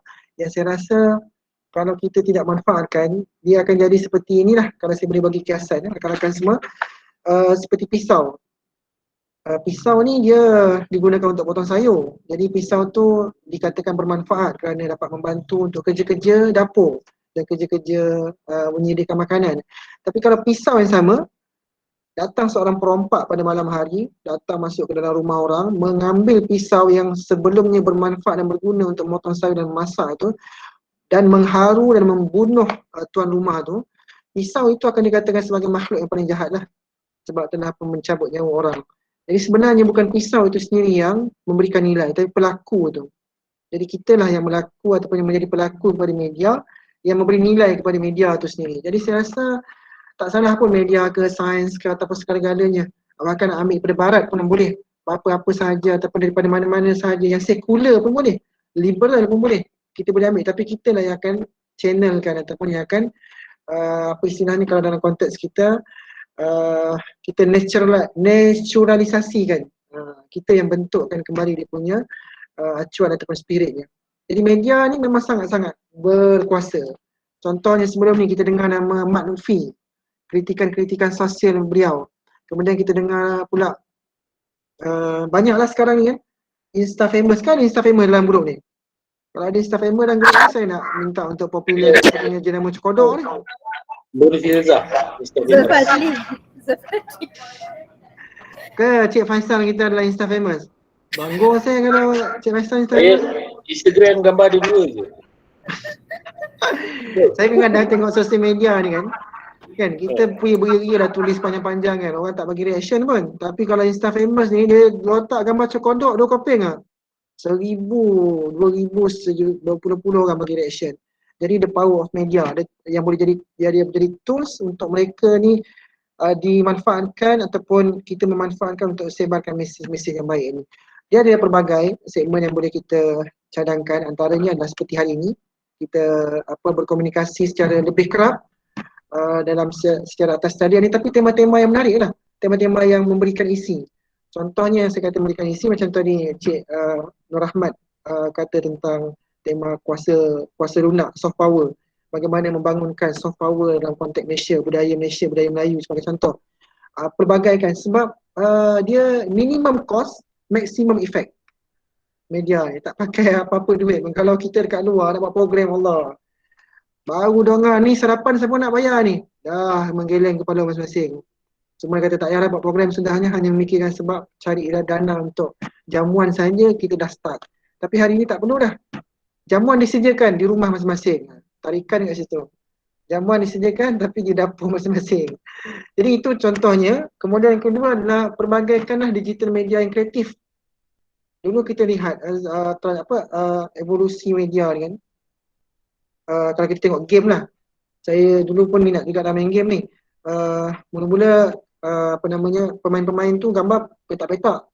Sekarang ni dah mula bulat-bulat dan mula dah cantik, dah nampak macam real human dah. Maknanya transisi teknologi tu daripada yang sebelum ni mungkin kasar dengan penghasilan karya yang sesuai dengan teknologi, sekarang ni dah semakin maju dan semakin menarik. Begitu juga konteks kita ni.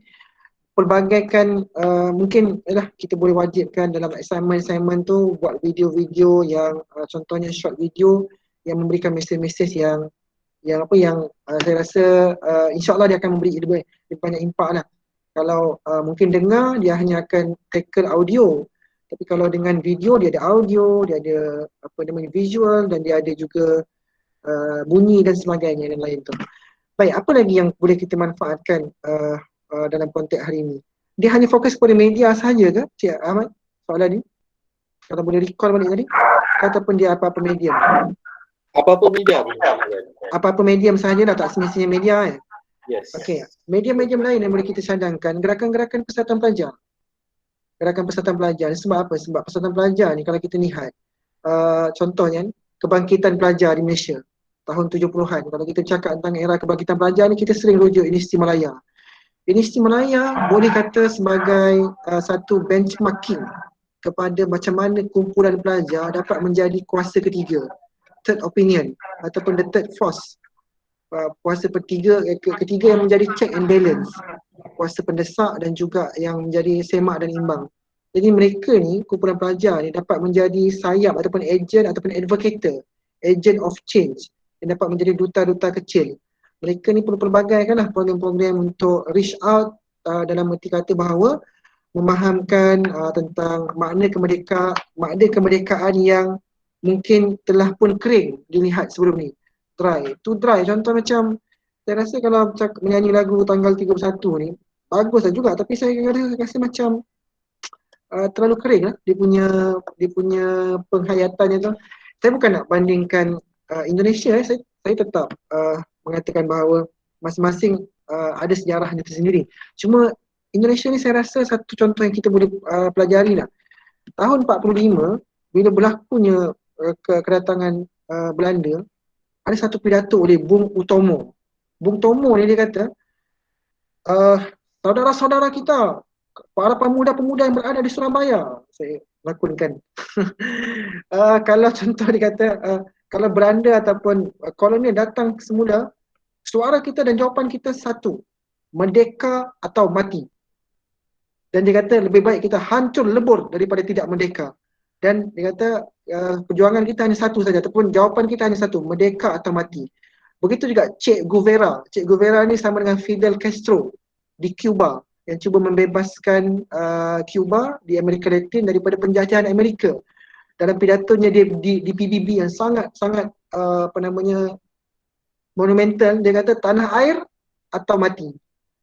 Jadi bila begitu kan, dia akan tanamkan kepada generasi kemudian tu semangat tu. Tapi kita bila saya baca juga teks-teks lama ataupun ucapan-ucapan para pemimpin-pemimpin perjuangan kita, tapi tak temui banyak. Sebab kita mendapat kemerdekaan dengan secara penghormatan, iaitu berunding di meja perundingan. Jadi mungkin kita ada kelebihan kat situ, tapi implikasinya adalah kita punya perasaan rasa merdeka tu rasa macam saya rasa macam terlalu, mungkin dah 10 tahun pertama, 5 tahun pertama tu mungkin terasa lagi generasi orang tua-tua kita kan.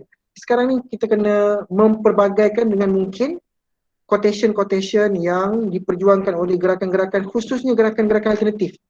Bukan semestinya gerakan perdana seperti mana perjuangan UMNO dan sebagainya. Itu kita dah banyak kali dengar.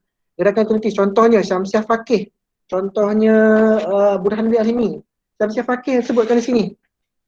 Contohnya ni, quotation-quotationnya. Kemerdekaan tanah air adalah langkah pertama pembebasan kaum wanita. Jadi ada isi yang sangat bertenaga di situ. Kemudian memperjuangkan kemerdekaan negara adalah satu-satunya perkara yang telah aku lakukan untuk bangsa dalam hidupku. Saya rasa dia ada energi lah berbanding dengan kalau kita dengar daripada yang kita dah sering dengar. Kita tak pernah nafikan pun. Bayangkan ini satu pantun. Bangun melur, bangun melati, kembang bunga petang dan pagi. Biar lebur, biar mati, namun tak mahu dijajah lagi. Biar lebur dan biar mati. Jadi saya bila baca tu, dia tak tahulah sebab kita berfikir dengan bahasa tu, dia masuk makna-makna yang sebenar nak disampaikan. Kita ulang. Bangun belur, bangun belur, bangun melati, kembang bunga petang dan pagi. Biar lebur, biar mati, namun tak sanggup dijajah lagi. Ini yang disebut oleh Bung Utomo yang saya sebutkan tadi. Merdeka atau mati? Jawapan kita ada dua. Merdeka atau mati? Cikgu Vera pula yang saya sebut dengan Fidel Castro tadi. Menuju tanah air ataupun mati. Dua pilihan saja para pemuda waktu tu. Pemuda yang ada sikap the angry young man. Orang muda yang berang. Yang mana pemuda ni kan darahnya mengelegak. Saya baru siap satu artikel. Gelora pemuda dalam perjuangan kemerdekaan. Jadi memang kita lihat Rosli Dobi, umur 17 tahun. Membunuh Sir Dankes Stewart, Gubernur Negeri Sarawak, 17 tahun, ya Allah. Tak tahulah 17 tahun dalam konteks sekarang makan cuki-coki dengan Superman kan. Kalau konteks sekarang. Tapi dia dah cakap tentang untuk membebaskan tanah airnya daripada penjajahan. Jadi saya tak pernah membandingkan kita sebagainya, mungkin kurang itu sebagainya, tidak. Cuma saya kata kita perlu buat extra effort untuk kita tanamkan ni. Jadi extra effort tu media, pelajar-pelajar, guru-guru, para pensyarah, mereka menjadi sebagai formal educator ni, saya rasa boleh cadangkan teks-teks lama ni yang bukannya sophisticated, bukan superficial, bukan hanya main di permukaan tapi betul-betul mendalam ni, agar dapat harus perdanakan buat dalam dalam galeri yang khas ke sebagainya kan. Itu mungkin cadangan-cadangan yang saya boleh buat, dan tak perlu kita menjadi sebagai kumpulan yang menggerakkan pelajar sebab mereka menguasai media. Mereka boleh buat infografik, mereka boleh buat teaser, mereka boleh buat video, mereka boleh buat dan sebagainya. Dan saya rasa kalau kita boleh champion perkara ni, jangankan pihak MCS sahaja yang akan bangga, saya rasa mungkin kementerian boleh buy the idea. Kementerian Komunikasi Multimedia, saya tak adalah rapat dengan pihak-pihak menteri ni, tapi insyaAllah lah saya bolehlah bercakap dengan mereka ni. So, saya di Majlis Pilihan Malaysia ni agak close lah dengan pihak pentadbiran kerajaan ni, menteri ke, timbalan Perdana Menteri ke sebagainya, kita bolehlah akses. Dan itu antara cadangan yang saya rasa mungkin boleh memberi impak lebih kuat berbanding hal-hal lain tu. Dua perkara, yang ketiga yang jangan sesekali diabaikan, bahkan yang paling utama saya rasa, penulisan. Penulisan ni rakan-rakan semua, kalau kita lihat, dengan menulislah kita dapat membentuk wacana. Saya bagi contoh, kenapa Karl Marx komunis boleh tersebar di seluruh dunia? Adakah sebab Karl Marx tu wali ke? Wali band mungkin. Wali band Indonesia yang bawa lagu apa tu kan. Tapi kenapa dia boleh menyebarkan idea dan fahaman dengan begitu luas? Mengarang The Communist Manifesto, Das Kapital. Kenapa Imam Syafi'i boleh menggagaskan mazhab Syafi'i kalau tanpa ada karangan? Kenapa Buya Hamka boleh dikenali seantero Nusantara, 300 juta warga di Nusantara ni? Karangan beliau, Tenggelamnya Kapal Van der Wijk, Falsafah Hidup, Lembaga Budi, Tasawuf Moden, Tafsir Al-Azhar dan sebagainya. Jadi saya tekankan kepada, kalau saya terlibat dalam NGO, saya kata NGO ni bukan hanya buat kerja-kerja hands on, kerja-kerja angkut barang, bagi sumbangan beras, bagi sumbangan tak. Dia perlu dibuat, bahkan perlu diseiringkan dengan masa yang sama kena ada exercise intellectual, budaya membaca, budaya berwacana, berdiskusi, menulis ni kita tengok The Patriots. Orang sekarang ni sampai dah tak baca dah sangat akhbar-akhbar arus perdana yang spoon feeding. Orang dah baca alternatif ataupun third opinion daripada pelbagai kumpulan. Memang kita akan sukar untuk orang pandang pada permulaan, tapi dia akan organic regrowth. Jadi menulis adalah untuk membawa satu fahaman yang kita percayai tapi tidak mendapat tempat dan kita yakini untuk kita mengharapkan agar ianya diberikan perhatian. Wallahualam. Terima kasih. Terima kasih Cik Muhammad Rafi. Mengingatkan saya kepada beberapa nama-nama besar lah dalam internet. Contohnya Siakak Keli. Pernah dengar Siakak Keli? Pernah. Kan? Dia ambil berita orang, dia letak satu gambar je, satu bagi ulasan. Orang tengok ramai. Ya Allah, kadang-kadang kita terfikir kan, benda-benda ni diorang buat kenapa? Untuk apa kan? Untuk dapat viewers ke apa dan sebagainya kan? Yang pertama. Yang kedua, saya setuju dengan pendapat tuan tadi bahawa kita kena mengenali sejarah kita kan. Sebab apa? Kalau kita tengok selepas Melaka ditawan dulu 1511, sejarah negara kita seolah-olah hilang. Betul tak? Tak ada sebarang pembukuan formal yang menyatakan apa jadi daripada period 1511 sehinggalah kedatangan British.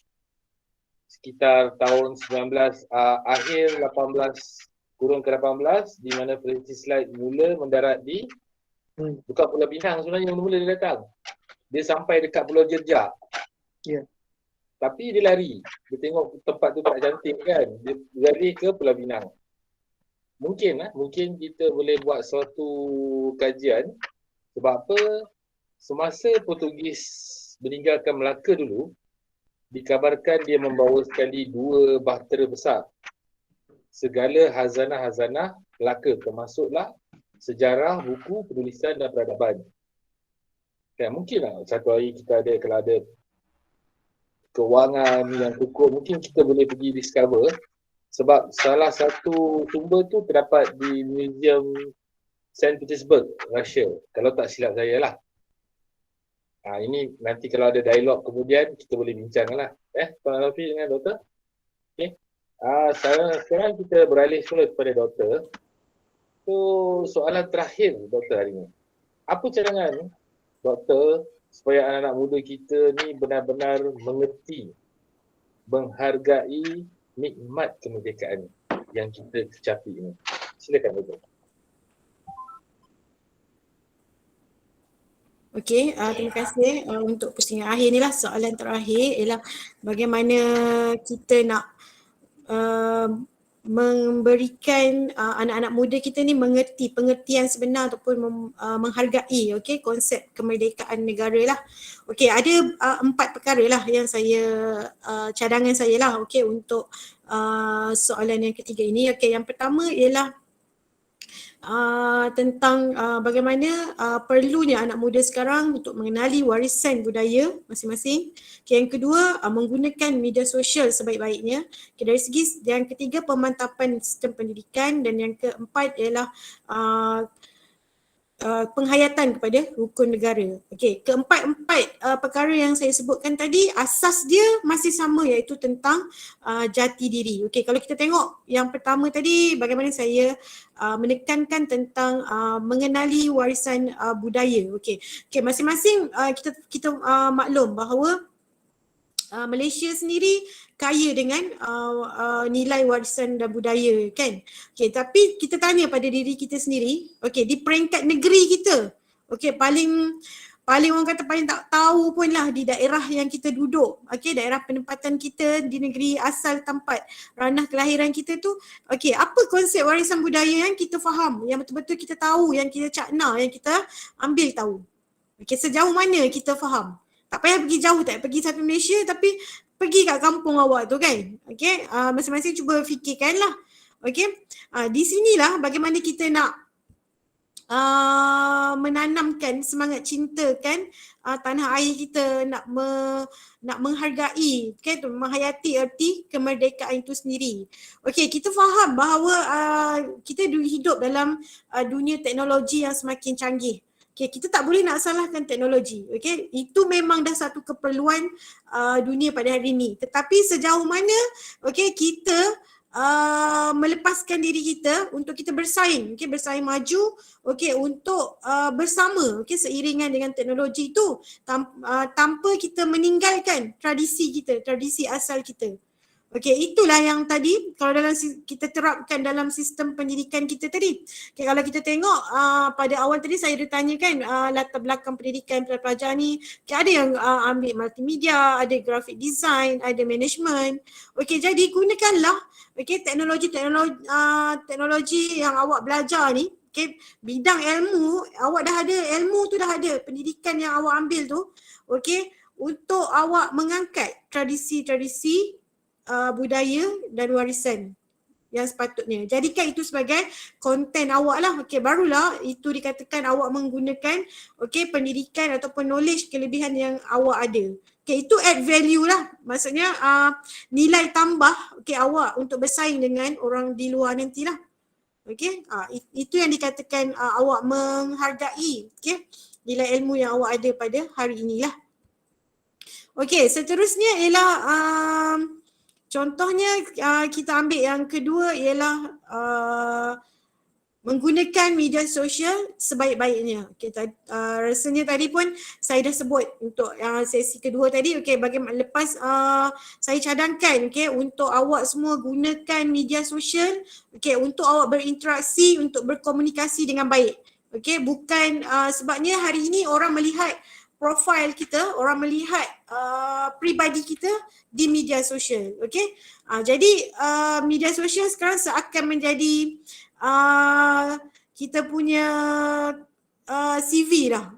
So kalau nak baca pribadi seseorang tu, tengok je media sosial dia. Sebab itu adalah gambaran awal kepada pribadi kita lah.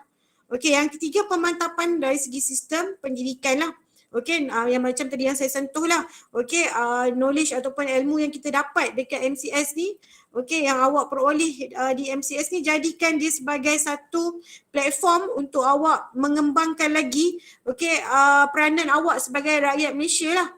Macam mana awak nak memperkembangkan jati diri awak, untuk memantapkan jati diri awak berdasarkan nilai pendidikan yang awak terima tadi. Macam kalau pelajar graphic design, awak boleh menghasilkan graphic design tu mungkin bersumberkan daripada objek-objek warisan. Sebabnya kalau kita tengok di laporan di UNESCO, Malaysia banyak harta warisan, objek-objek warisan yang boleh diangkat ke UNESCO. Tetapi sehingga hari ini saya tengok ada 2 atau 3 sahaja yang telah diiktiraf. Ini peranan kita lah. Sebabnya kita tak mengamalkan. Sebab untuk mendapat pengiktirafan di UNESCO ni, dia mestilah objek-objek warisan ataupun warisan ketara dan tidak ketara itu yang kita amalkan, yang menjadi amalan kita seharian. Macam baru ni kita tengok pantun dah diangkat.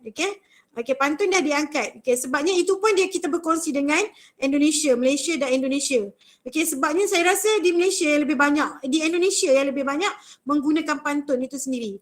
Jadi kita nak kena pertahankan kita punya warisan ni, nak untuk kita iktiraf di UNESCO, kita kena amalkan. Kalau kita tak amalkan, macam mana orang lain nak mengiktiraf? Kalau tak kita berada di kampung kita sendiri sajalah. Yang terakhir tadi dari segi kita kembali kepada rukun negara. Inilah pentingnya saya rasa untuk kita yang perkataan akhir lah.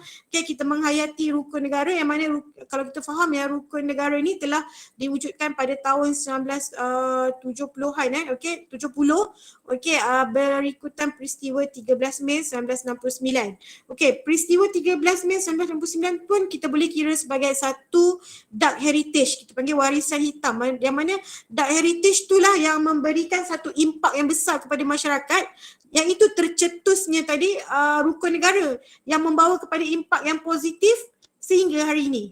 Itu kita panggil dark heritage lah. Okey, kepercayaan kepada Tuhan, kesetiaan kepada raja dan negara, keluhuran perlembagaan, kedaulatan undang-undang serta kesopanan dan kesusilaan. Okey, kalau kita ingat dulu zaman sekolah, setiap hari Isnin pagi kita beratur kan, berdiri tegak nak baca rukun negara. Tapi adakah ianya habis ketika kita tamat persekolahan? Macam tu je. Kalau secara jujurnya, ya saya. So selepas habis sekolah tu kita dah tak amalkan pun. Kadang kita pun lupa. Kan? Tapi inilah yang kita kena terapkan dalam jiwa kita, pelajar ni. Okay, bagaimana kita nak menghayati betul-betul rukun negara tersebut. Okay, barulah kita boleh meletakkan rasa cinta akan negara kita. Okay.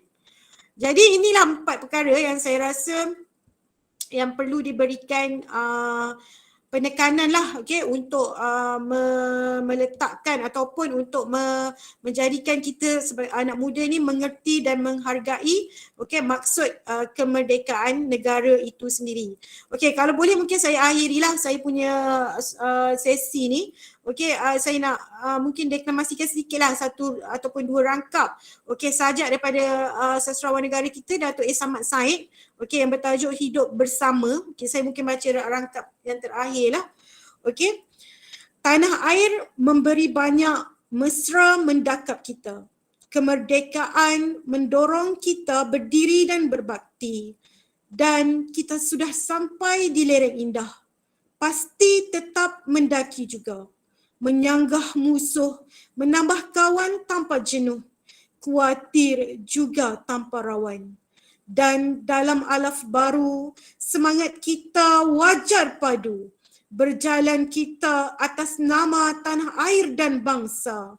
Bangga kerana merdeka, megah kerana bahagia. Okay, itu satu rangkap lah daripada puisi Samad Said. So saya harap saya punya jawapan tadi memberilah ataupun menjawablah kepada persoalan-persoalan daripada MCS, College MCS. So segala yang baik tu daripada Allah dan segala yang kurang tu daripada saya sendiri. Terima kasih. Baik, terima kasih Doktor. Tuan Hanifi pula, macam mana dengan pandangan Tuan? Dan adakah anak-anak masa mereka ini kurang menghargai erti sebenar kemerdekaan? Silakan.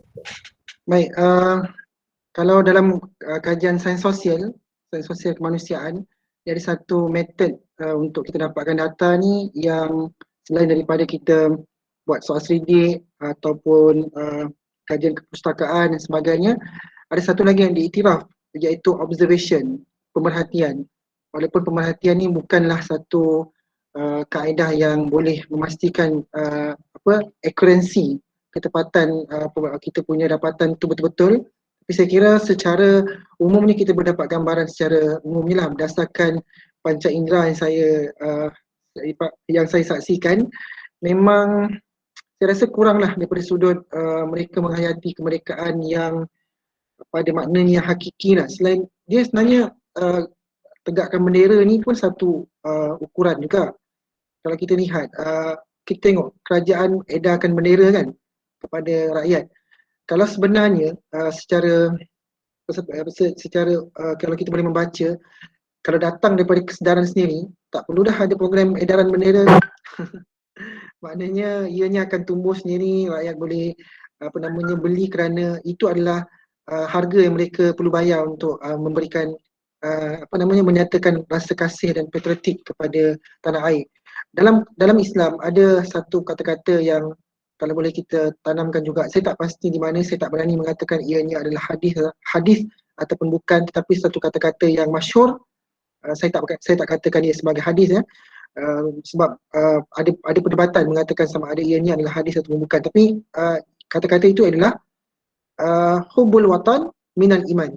Mencintai tanah air itu sepotong ataupun sebahagian daripada iman. Jadi sebenarnya kita kena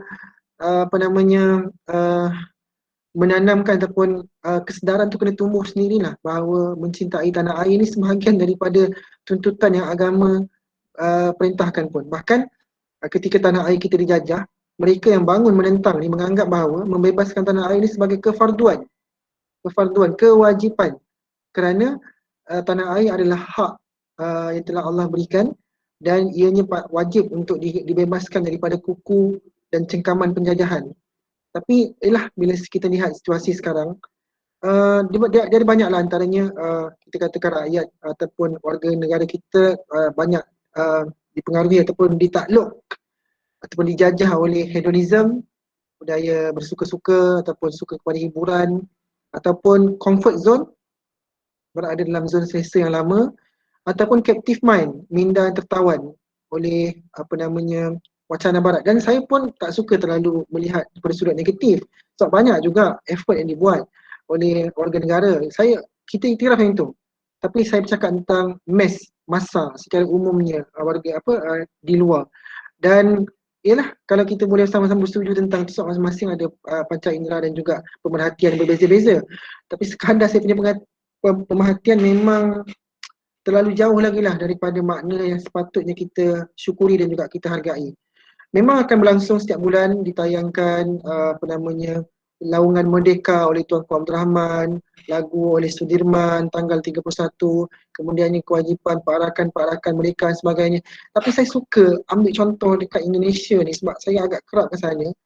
Tak perlu diwajibkan pun. Mereka buat pesta tu di kampung-kampung, di desa-desa terpencil. Saya kata ini luar biasa. Kalau kita tidak diwajibkan mandatory, kita tak buat. Agensi-agensi kalau tak diwajibkan tak buat. Ataupun kalau buat mungkin sekadar ianya ada dalam takwim. Dan dia hanya bersifat occasional ataupun seremonial. Jadi ini cabaran kita lah sebagai warga negara yang telah pun mengisi kemerdekaan 64 tahun, sehingga kan saya pernah mendengar kalau tak salah daripada Tuanku Abdul Rahman yang menyebutkan bahawa mendapatkan kemerdekaan tidaklah sesukar daripada mengisinya. Padahal nak mendapatkan kemerdekaan tu dah susah lah. Kita dijajah 446 tahun, diperbudak, diperah hasilnya, dicubit, ditampar dan sebagainya kan. Tapi itulah sebab kita mungkin tidak menikmati peperangan sebenar. Dan orang yang merasa tu dah yang dia betul-betul dia merasa sampai ke dalam domirnya, dalam hati nuraninya, rasa penghargaan yang sebenar-benar itu. Jadi ini pandangan saya secara umumnya. Cuma yang perlu kita buat adalah kita kena memperbagaikan supaya ianya tidak hanya berlangsung secara kering saja. Dan saya nak tinggalkan pentas ni, banyaklah bercakap dengan petikan kata-kata yang saya rasa patut kita ulang-ulang sepanjang setiap kali merdeka. Ataupun kalau bukan merdeka pun kita harus tanamkan ataupun sematkan ini. Yang hampir setiap kali hari merdeka saya akan ulang. Apa yang pernah disebut oleh Dr. Burhanuddin Al-Hilmi, pejuang kemerdekaan Malaysia, yang mana beliau sebutkan, kita jangan takut jatuh dalam perjuangan. Sekejap, ada orang call pula. Kita jangan takut jatuh dalam perjuangan sebab kita tidak akan jatuh lagi. Saya ulang, kita jangan takut dalam perjuangan sebab kita tidak akan jatuh lagi. Sebagai anak jajahan, kita telah berada di tempat yang paling rendah dan sudah tidak ada tempat yang lebih rendah lagi untuk kita jatuh.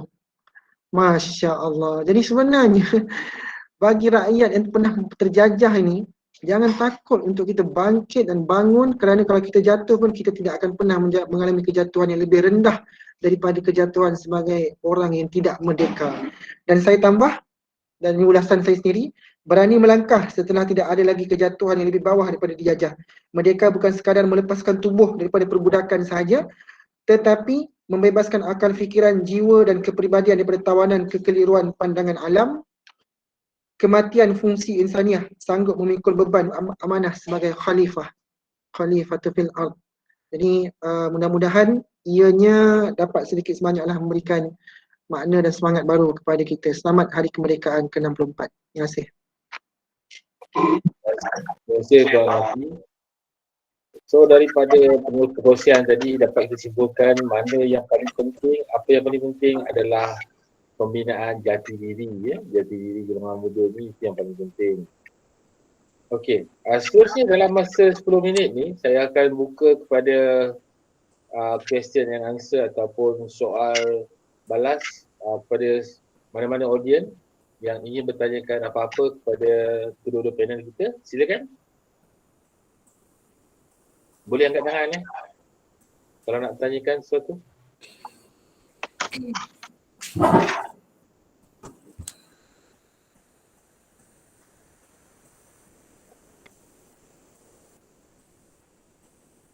Ada apa-apa yang ingin ditanyakan?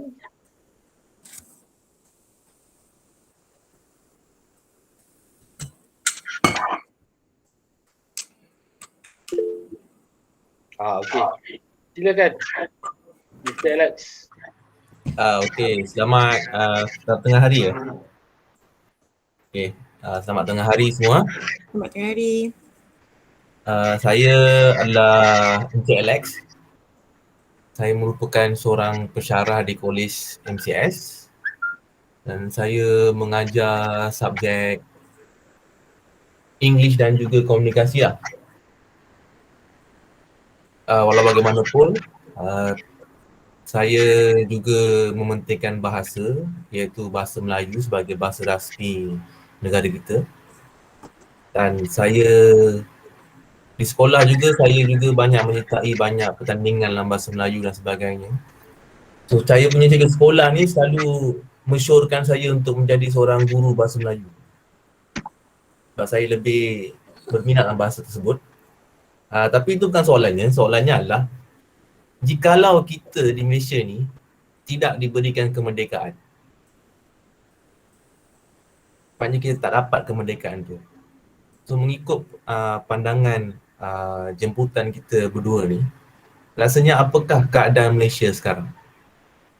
So kita nak bagi tahu konsep ni sebab kita nak fahamkan pelajar bahawa kalau kamu semua tak dapat kemerdekaan ni, apakah keadaan kamu sekarang?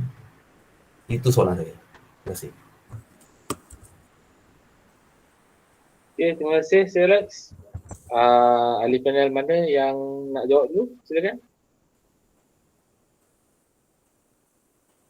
Saya cuba kot. Ke Dr. Diana nak mulakan dulu? Tak apa, boleh Cik Anapi boleh dulu. Okey, terima kasih kepada Tuan Alex. Saya teruja dengan soalan tu. Sebab saya teringat apa yang disebut oleh Taib Nursi. Dia kata semua soalan boleh ditanya tapi tak semua soalan boleh dijawab. Sebab boleh jadi orang yang bertanya itu ataupun orang yang bakal menjawab tu mungkin tak sampai pengetahuannya ke tahap ke situ. Jadi saya rasa ini saya cubalah berdasarkan mungkin sedikit sebanyak pengetahuan saya ataupun unjuran saya terhadap soalan Cik Alex ni sebab sangat menarik kalau kita buat unjuran kalau kita tak merdeka, bagaimanakah keadaan kita sekarang. Pertamanya ialah kita tidak akan tampil sebagai negara yang unity in diversity, berpadu dalam kepelbagaian. Kita berjaya buktikan kita ada demografik yang besar, Cina, India, Melayu dan juga kaum-kaum lain, tetapi betul-betul dapat membina satu kehidupan yang rukun. Kalau ada perbelahan seperti isu contohnya rusuhan kaum tahun 69 itu, tapi kita tangani, kita dapat pelangi selepas hujan, iaitu rukun negara yang merupakan kita punya tonggak ataupun ideologi bagi negara kita seperti yang disebut oleh Dr. Diana tadi. Kemudiannya adalah kita bukan sebenarnya perkara itu tak pernah dibincangkan. Zakbar sendiri bahkan pernah sebutkan, dia kata dia tak percaya orang Melayu boleh merdeka, kaum pribumi boleh merdeka. Sebab apa? Sebab dia kata antaranya adalah mereka belum bersedia. Bahasa mereka masih lagi belum layak untuk mengangkat perbincangan-perbincangan yang maju, kerana bahasa Melayu masa tu masih lagi dianggap bahasa pondok, bahasa kampung-kampung, belum ada lagi laras bahasa moden yang sesuai dengan teori-teori linguistik moden, dan juga apa lagi daripada segi persiapan, kerana belum banyak lagi latihan kepimpinan ataupun pentadbiran moden diberikan kepada kaum pribumi masa tu. Jadi memang hal itu berasaslah bahawa untuk capai kemerdekaan ini bukanlah semata-mata kita pergi usia penjajah dan kita terus tiba-tiba boleh terus membangunkan negara dengan baik, kerana banyak juga negara yang telah merdeka pun berlaku anarchism, chaos. Mereka telah merdeka tapi mereka belum cukup kelengkapan dan alat-alat untuk mengelola dan mentadbir negara dengan sendirinya. Banyaklah kita boleh saksikan, contohnya negara North Island, Europe ni mengambil masa yang sangat panjang selepas merdeka untuk memastikan kerukunan. Tapi di Malaysia, jangankan konteks yang lama, konteks semasa kita pun teruja. Pertukaran kerajaan 61 tahun. Dekat Malaysia tak ada rusuhan. BN ketika kalah tahun 2018 kan. Orang semua mengatakan dekat sampel kes negara luar, rusuhan lah, akan berlaku pertumpahan darah dan sebagainya kan. Jadi kita tak tahulah sebab apa, adakah kerana budi bahasa. Orang Malaysia saya kira telah pun ditanamkan apa-apa berlaku pun tonggak raja berperlembagaan tu sebagai simbol unifying factor. Bila Agong dah keluarkan titah tentang itu, walau macam mana pun kita berlapang dada. Tak ada. Saya tak saksikan. Kita boleh tengok apa berita-berita politik ni sambil makan supering. Sambil makan coki-coki je di rumah. Maknanya begitu bahagia dan begitu tenang ni keadaannya. Cuma saya ingin katakan juga adalah kalau kita tidak merdeka, tentulah sekali kita boleh jadi menjadi apa namanya crown kolonial, kawasan yang merupakan ataupun wilayah naungan bagi kerajaan British. Banyak Britain tu di UK, tapi banyak lagi wilayah lain yang merupakan masih lagi merupakan wilayah naungan British, dan kita tidak akan ada jati diri yang sebenar. Contoh dalam konteks bahasa Melayu memang berlaku debate. Adakah bahasa Melayu boleh menjadi bahasa rasmi negara? Dalam konteks Singapura hanya iktiraf bahasa Melayu bahasa kebangsaan. Bahasa rasmi 3. Inggeris, bahasa Melayu dengan satu lagi tak salah saya 3 atau 4 bahasa rasminya. Saya tak berapa ingat, tapi yang pastinya bahasa Melayu menjadi bahasa kebangsaan mereka di sana. Jadi kita banyaklah sikap lapang dada, sikap beri dan terima beri dan terima, saling menghargai dan juga saling memberikan saling dukung-mendukung lah.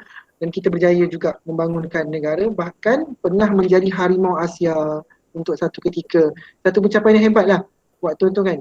Kita saksikan zaman Tun Dr. Mahathir, zaman Lee Kuan Yew di Singapura. Singapura ni dianggap sebagai kuasa besar ekonomi Asia. Negara membangun, negara yang paling terkehadapan di antara negara-negara yang membangun. Baik, kalau tak merdeka juga, selain daripada kita jadi crown koloni, kita juga tak dapatlah nak menampilkan pencapaian-pencapaian yang boleh kita banggakan, seperti negara yang percaya menganjurkan sukan Commonwealth. Biasa yang menganjurkan sukan-sukan bertaraf dunia ni, kita lihat Olimpik. Negara-negara yang bangun tak layak untuk menganjur Olimpik. Semua kita tengok, semua negara-negara maju. Baru-baru ni Jepun. Sebelum tu London. Sebelum tu banyaklah yang besar-besar saja, negara-negara yang maju saja. Tapi kita boleh buktikan tahun 1998. Jadi kita boleh membangun dengan citra kita sendiri, dan kalau itu tidak kita capai dan kemerdekaan kita tidak berjaya didukung dan didakap, boleh jadi kita hanya sekadar, tak adalah Malaysia yang kita harapkan atau yang kita nikmati hari ini. Allahuakbar. Silakan Doktor, sedikit ulasan. Mungkin saya boleh tambah sedikit lah. Boleh. Apa yang berlaku pada hari ini, kita tengok bagaimana kesan masalah ekonomi pada hari ini sangat memberikan impak yang tinggi kepada kehidupan sosial Malaysia. Ini yang selepas merdeka. So kalau kita tengok, kalau sebelum merdeka, bagaimana kita tengok struktur masyarakat semasa kedatangan penjajah tu, kita tengok bagaimana masyarakat Cina dan India dibawa masuk oleh British untuk kalau kerja di Lombong, di Kedah dan sebagainya lah. Jadi perkembangan peluang ketika itu, peluang pekerjaan ketika itu sangat tinggi dah. Tetapi waktu itu kita tengok kurang, tak ada sangat masalah sosial sebabnya kita ada satu titik yang kita kata tadi, kesepakatan. Tetapi hari ini kita tengok perbezaan tu lah. Memang untuk mencari titik persamaan ataupun perpaduan tu macam agak sukar lah. Jadinya walaupun ada penghijrahan antara kaum Melayu, Cina, India, memang membawa banyak sangat impak lah dari segi gaya hidup, kepercayaan dan kebudayaan. Malahan kerana kesatuan itu akhirnya mencorak satu masyarakat yang pelbagai dekat Malaysia hari ni lah. Jadi kewujudan kaum imigran ni bukan je dia mampu mengubah pada aspek sosial dan juga ekonomi, malah dari segi proses asimilasi itulah. Jadi kita dapat lihat lah, bagi saya kalau Cik Alex tanya tadi, kalau kita tidak merdeka, saya rasa kita masih hidup dalam keadaan yang saya rasa macam mana nak kalau dari segi pandangan peribadi, saya rasa mungkin kita hidup dalam kerukunan tu masih ada bagi saya. Sebabnya ekonomi kita mungkin masih stabil dan kita masih mengekalkan nilai kerukunan tu.